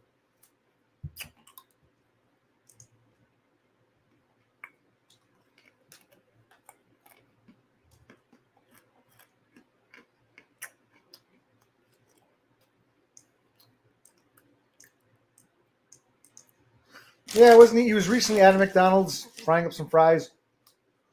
He did in response to Kamala claimed she worked at McDonald's, but there was no evidence of that prior to or. Oh.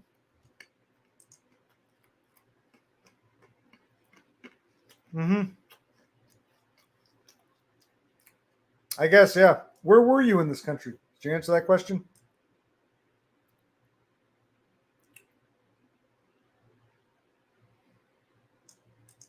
Exactly, Cassandra. You get it. Even though it's an American franchise, different countries, different rules and regulations, plus the local. It's different in every country. It's correct. Oh no. Good night, Sloth. Sorry I missed you. I was gonna say good night.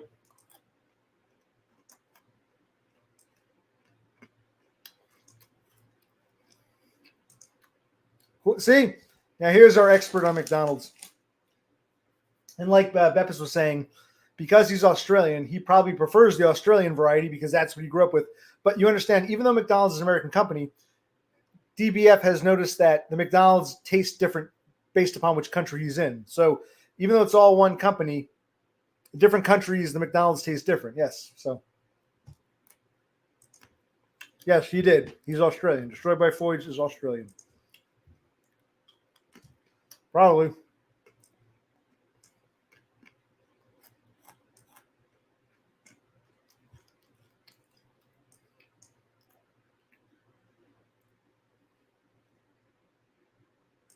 Oh, I'm not trying to stick up for our shit food. I'm talking about what I'm trying to describe is, and some here, like Cassandra gets it, and Beppis kind of gets it. It's not about good or bad or right or wrong. It's just, you think you've had American food, you haven't. Even if you think it sucks, you haven't had actual American food. You've had the Norwegian attempt at American food. So you can't compare. Okay. I gotta check some of these people out. I don't really watch a lot of people. I watch Dumb and occasionally Destroyed by Foids, and that's about it normally. And Todd, if he comes back. I don't really watch a lot.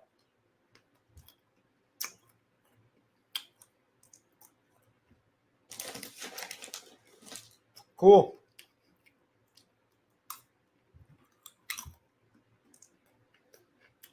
That's not too far from me. That's like about an hour or so from here. You're in my neck of the woods. Cool. See that? I haven't been there in a while, but it's kind of place like when we were kids, we go on a field trip. Okay, let's go to the Museum of Natural History. We'll drive in, come back. Or we'll go to the Bronx Zoo, drive in, come back. We'll go to wherever the fuck. Metropolitan Museum of Art. It's when You live close, it's just another city.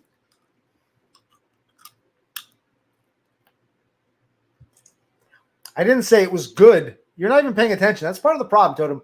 I didn't say American food is good. It might suck. I'm just saying, I don't even feel like explaining this.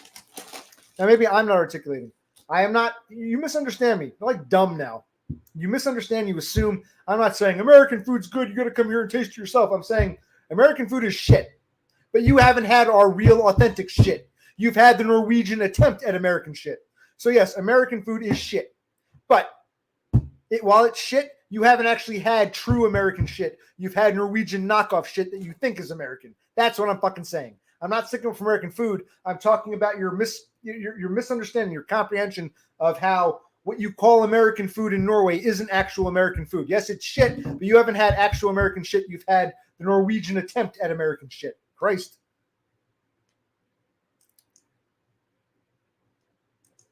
Okay, good. Now we understand. Jesus Christ.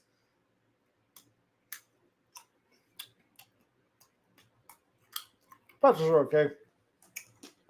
Pretzels go well with beer. One more. I didn't even finish this.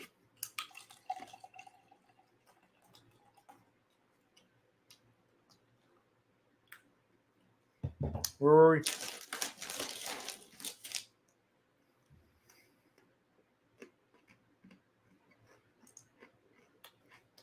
Not really.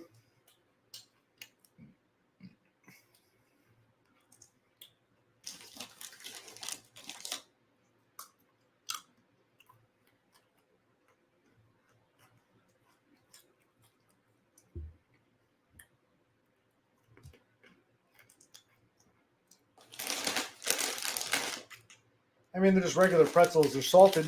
The salted pretzels. They're supposed to be a special flavor. They're not coated in chocolate or anything. They're just, mini pretzels. No artificial flavors, colors, or preservatives, it says.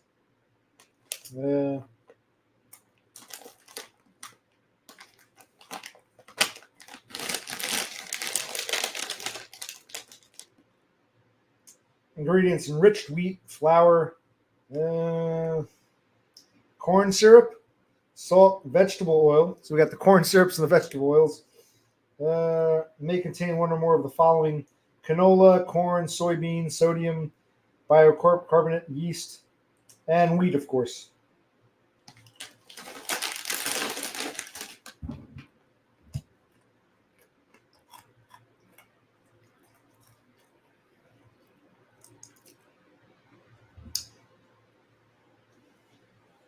It's like upstairs and the next room over.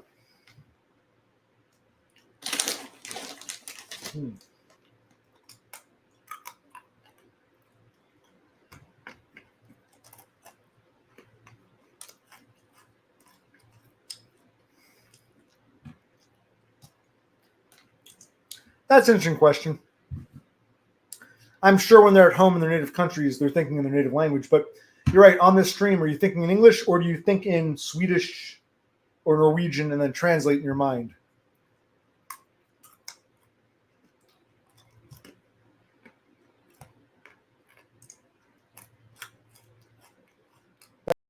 That's how she thinks in English, okay?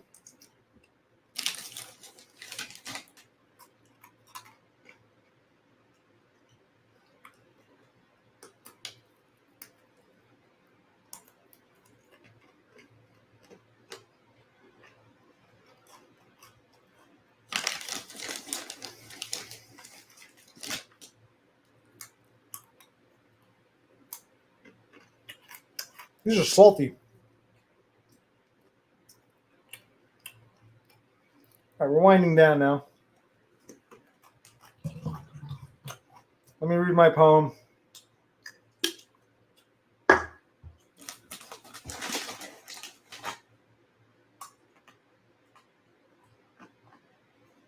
right. Here's how I want it.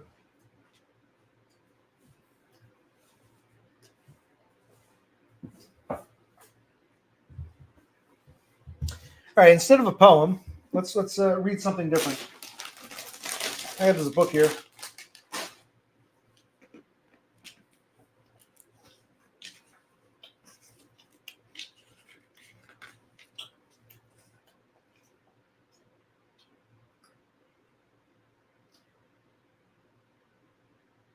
see here.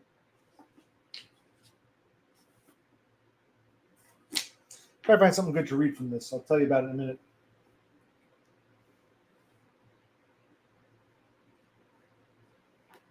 This book was, I think it was from my teenage years. It was from a time before the internet really, really took off. And this is about strange and unexplained phenomenon. It's kind of crap. You can see even much more interesting things on the internet now, but this was just from that time just before the internet took off. So it's about strange and unusual crap, which is what Froglet Manlet seems to be into. I'm trying to find something that, what do you want to learn about? Aliens, Sasquatch, something. What would pique someone's fancy? I mean, you guys want me to read you a poem and read you, something paranormal and weird instead.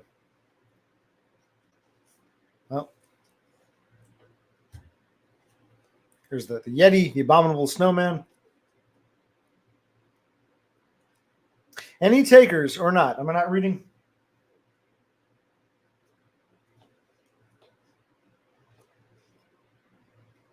Here's a thylacine, which some speculate might still be living, even though supposedly went extinct in the 1930s.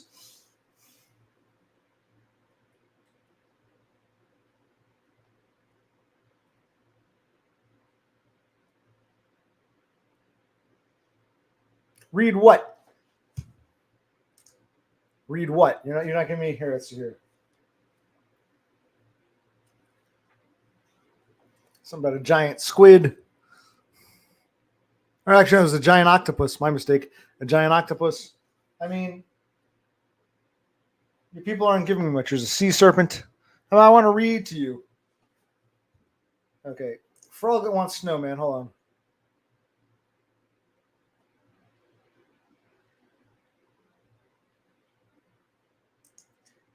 on. Okay. Let me see where to go. Let me see if I can find it.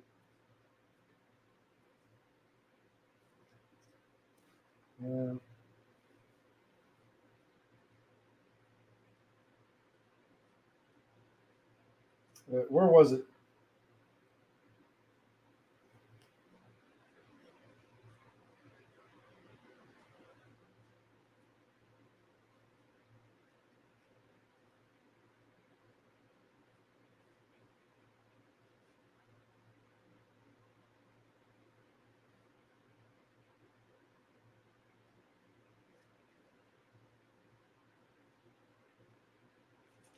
Okay.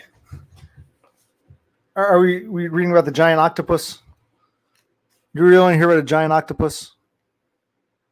Is this really what we want to hear?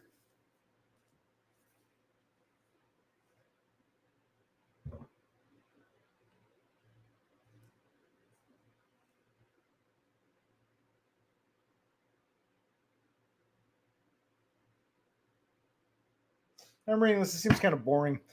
Let me read something else. All right, let's talk about entombed animals. Why don't we talk about entombed animals? And as I'm reading this, okay, entombed, because I was reading the octopus thing, and it was like, oh, they found like it almost seems like what they found on the beach could have been a fucking whale that was rotting, and they didn't know what it was. So I don't want to read that. It seems boring. Let's read about entombed animals. We're ready to hear about entombed animals. Do you want to hear about entombed animals? We're going to get banned. I'm trying to have a nice reading session, and you guys are getting nasty with each other. I can see, I can see everyone needs like a fucking timeout.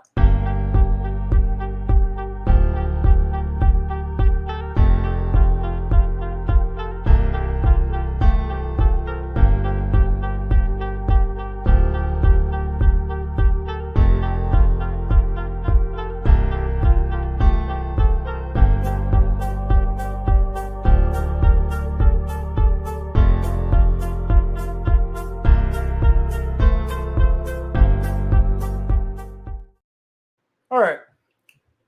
Have you all calmed down? Have we all like relaxed? Have we all, Hey, where was I? Well, I asked, but I didn't like what you came up with, so I'm the one doing the reading, so I have to approve of what you voted for, and I did not approve. All right. So let's read about, or maybe I shouldn't even bother reading. Who the hell wants to hear this shit anyway? We got fucking 5 people watching. Well, okay, fine. I'll read for the, okay, let's read. This is about entombed animals. Now, what are entombed animals? We shall find out. We're going to find out. Let me take a sip of, this is the non-alcoholic tea, just cold tea.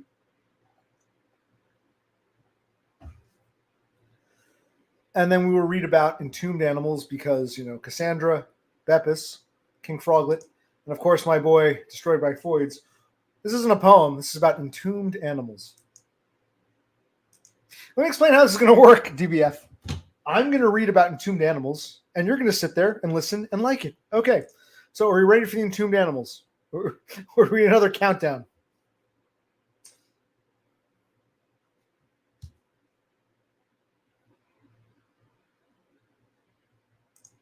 I told you this wasn't. I made it clear this wasn't poetry.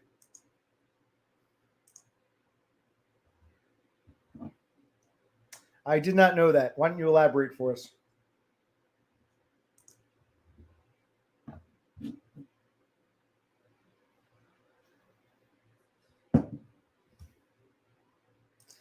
Bepis, this is a totem story to tell. I mean, I understand why you Scandinavians are so rude, especially with each other.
No one really seemed interested in hearing me read, so I thought I'd read for myself.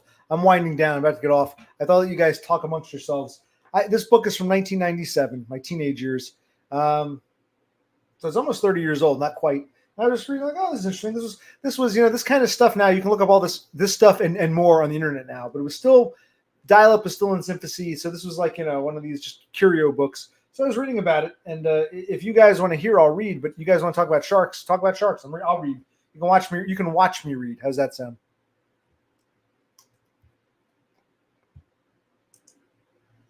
It's in the genes, man. Welcome, one of us. One of us.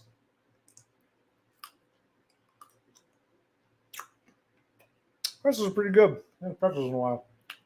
Pretzels and beer.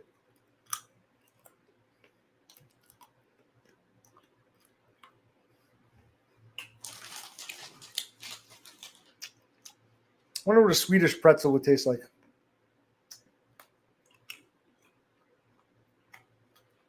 Probably crispier, but less salty. I don't know.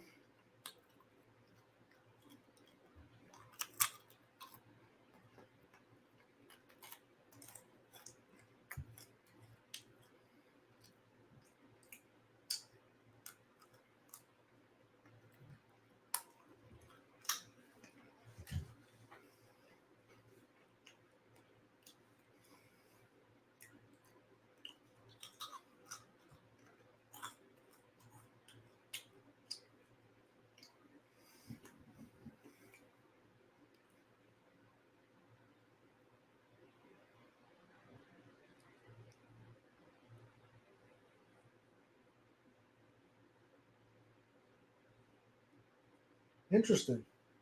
Some of the stuff is fascinating.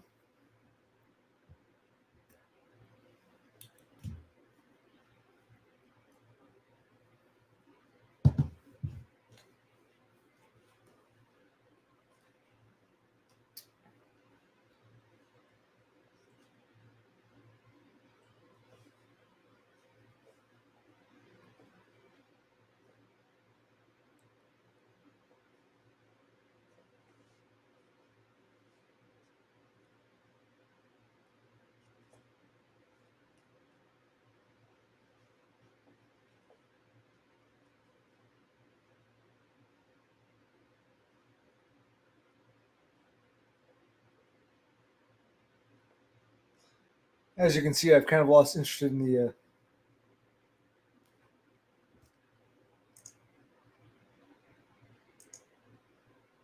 Well, if you really want me to read, I'll read for you. But you guys seem like ingrates. You want to talk about sharks and pretzels? Go ahead.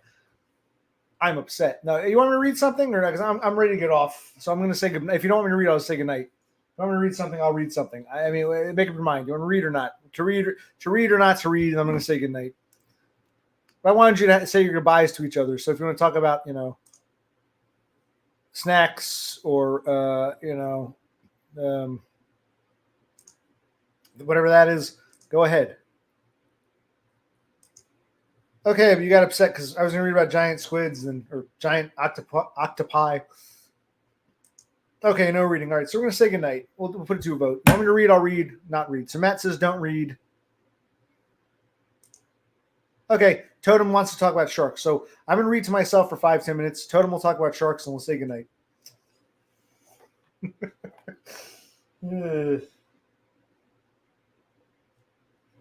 I was seeing what else is. I haven't looked at this book in a long time, so I was seeing what else was in here. This is interesting. Some interesting stuff.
I think I will read one that I remember. It's in here somewhere, if I can find it. It's one of those things that you don't really hear too much about today, because you can always look up aliens or crop circles or whatever. I'll read about the Mad Gasser. The Mad Gassers. How's that sound? I remember this. Everything was interesting when I was a teenager. So I'm gonna read. I'll read this to you, and we'll say goodnight if anyone's still here. If not, you can leave. Yep, this will probably take about 3 minutes to read, so I can end the stream in about 3 minutes, give or take. It's either this or a poem. So I mean, first I got to sing. This is the song that doesn't end. Yes, it goes on and on, my friend. Some people started singing it, not knowing what it was, and they'll continue singing it forever just because. This is the song that doesn't end.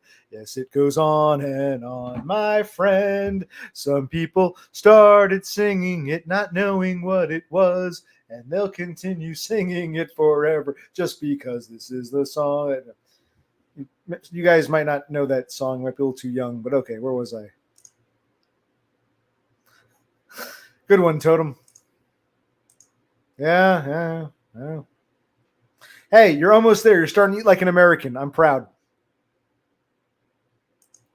Absolutely. Only morons come here. I'm king of the morons, and Totem is my VP. Welcome to a safe space. A safe space for the stupid. What's his name? Lone Hiker was too smart for us, so he's gone. Exactly.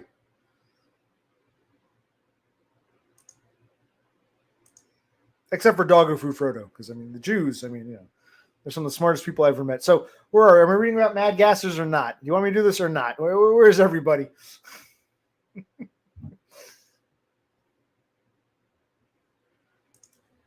I think you're at least two of those three things. I believe you're two of those three things.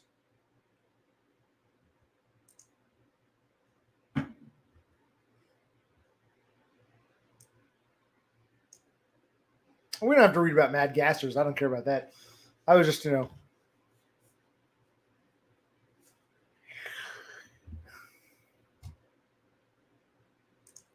right, we're going to read about Totem the Mad Gasser, I think. Yes, it's funny, isn't it? I mean, that's true, too. That's true, too. And guys like this fall for it because guys like this peddle it to us. So, yes, I agree. Destroy hell with mad gassers. I agree. I kind of agree with you, to be honest.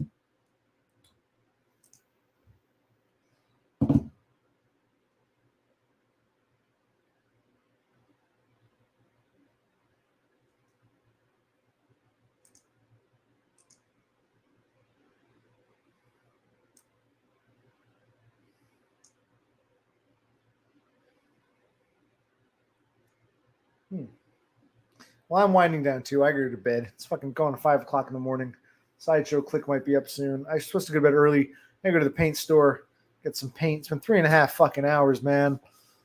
My God, it's my fault. I guess I'm lonely and I have a few drinks. And I'm tired. I'm like, oh, this is fun. It's nice to talk to people. It's nice to be here. Nice-ish.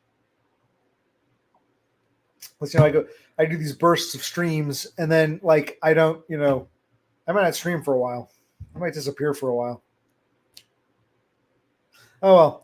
So I was going to read about mad gassers, but there's no one here who wants to hear me read. So what are we doing? All right, let's end this now.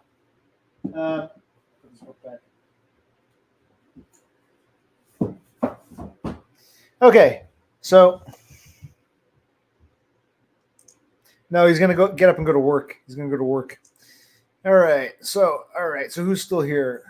Destroyed by Foids, Totem, Doggo Food Frodo, who never answered the question.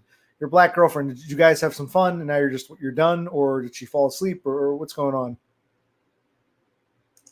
You didn't want me to read. You know what? Fine. All right. That's a good place to end it. We'll read about the mad fucking gasser, and then when this fucking story's over, we're done. Where was the page with the mad fucking gasser? You wanted this. Okay, we're gonna read some mad gasser story, and I'm saying goodnight. And no one's taking over. The stream's gonna end in 3 or 4 minutes. Oh, good. You're still here. Do you want me to read about mad gassers? You make the call, because I can't get a straight answer from these other morons. You, Cassandra, seem to know this literate. I don't have a Kafka novel at hand, so I'm going to read about mad gassers or not, and the stream is going to end either way. So you make the call, Cassandra.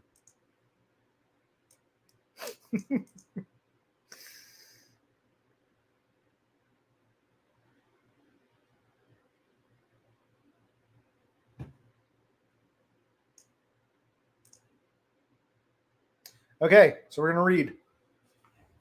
I got to look ahead to make sure there are no big words. Now let me just start reading. Okay, so we're going to read about mad gassers. First of all, show of hands.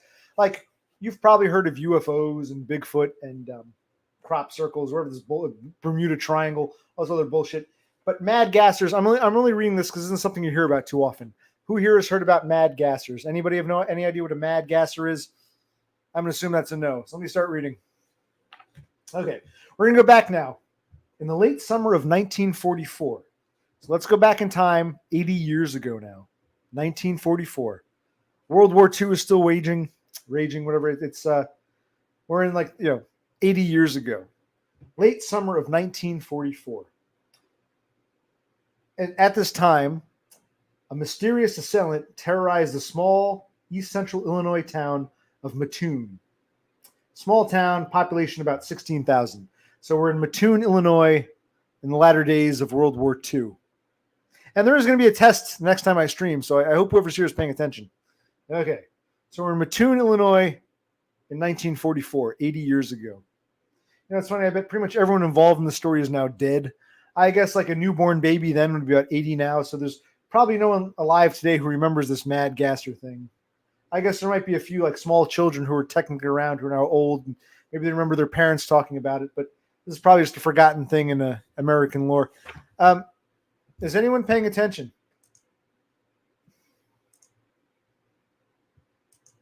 Okay, what do you know about a mad gasser? Yes, 1944. You got it. You heard this. If you know the story, share it with us because I don't feel like reading this if we already know what's going to happen. The mad. Okay. Oh, cool. Actually, that's interesting. You guys have heard of this shit before. You don't hear you go. Okay, so you guys know about mad gassers. Okay. So what? So spoil it for me. What happens with the mad gasser?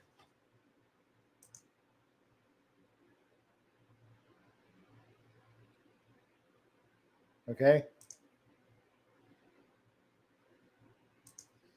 Is Cassandra's synopsis accurate, Beppis? Is this simply a case of mass hysteria?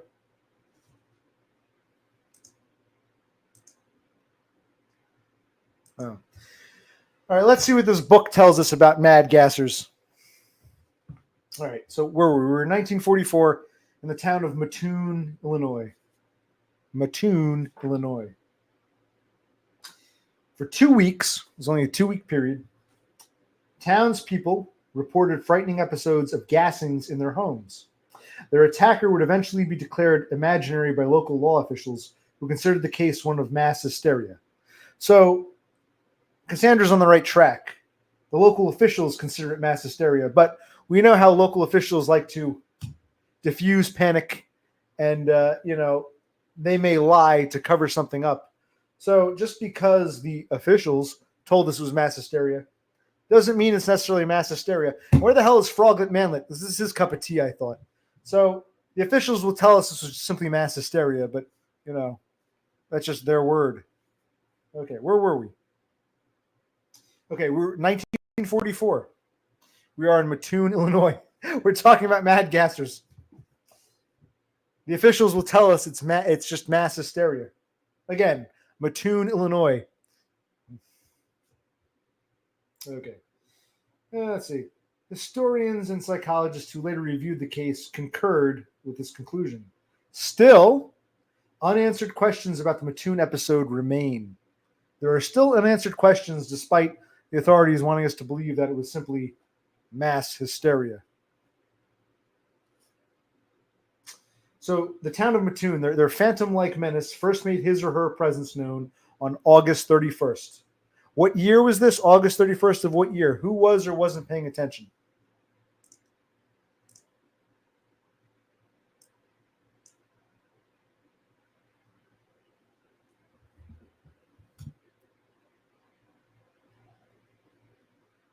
Okay. As long as I have at least one or two little boys or girls listening, I'll keep reading. Yeah, okay. So on August 31st of 44, a resident woke up feeling ill. So a resident of the town of Mattoon woke up feeling ill. He managed to get to the bathroom before he threw up. Returning to the bedroom, he asked his wife if she had left the gas on. She said she hadn't, but when trying to get up to check, she found she couldn't move. Elsewhere in town, a young mother who heard her daughter coughing in another room also tried to leave her bed, but she too experienced this paralysis. So people are smelling gas, feeling nauseous, feel like they can't move or get out of bed. Something's going on here.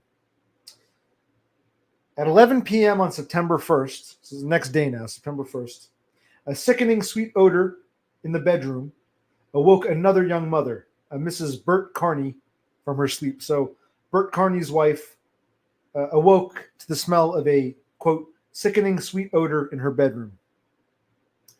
And as the odor quickly grew stronger, she explained, quote, I began to feel a paralysis of my legs and lower body. I got frightened and I screamed. So she wakes up, she smells something sweet but sickening, like a gas, and she can't move and her legs won't move. Kind of eerie. This is happening in the bedroom here, man. This is this is where you sleep. Your own home. To be violated by this gas that's just coming out of nowhere and paralyzing you. All right, maybe we'll continue this next time. How is everybody? We're done. I think we're slowing down here. We're good to go. 6 viewers, about 340. All right, so it's been nice hanging out with you guys. How do I end this?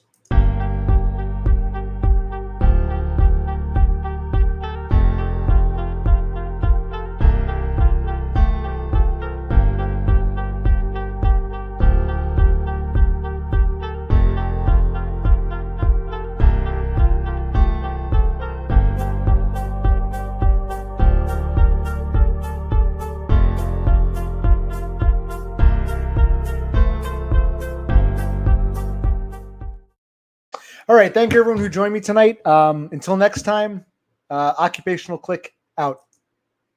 Wait a minute. Do I want to thank Lone Hiker? Well, I guess I do, because it's another example of bullshit. Even nutcases don't like me, who I'm nice to, have some weird falling out with that explanation. Anyway, all right, everyone else, thanks for being here. I'll see you again sometime, perhaps. For now, Occupational Click out.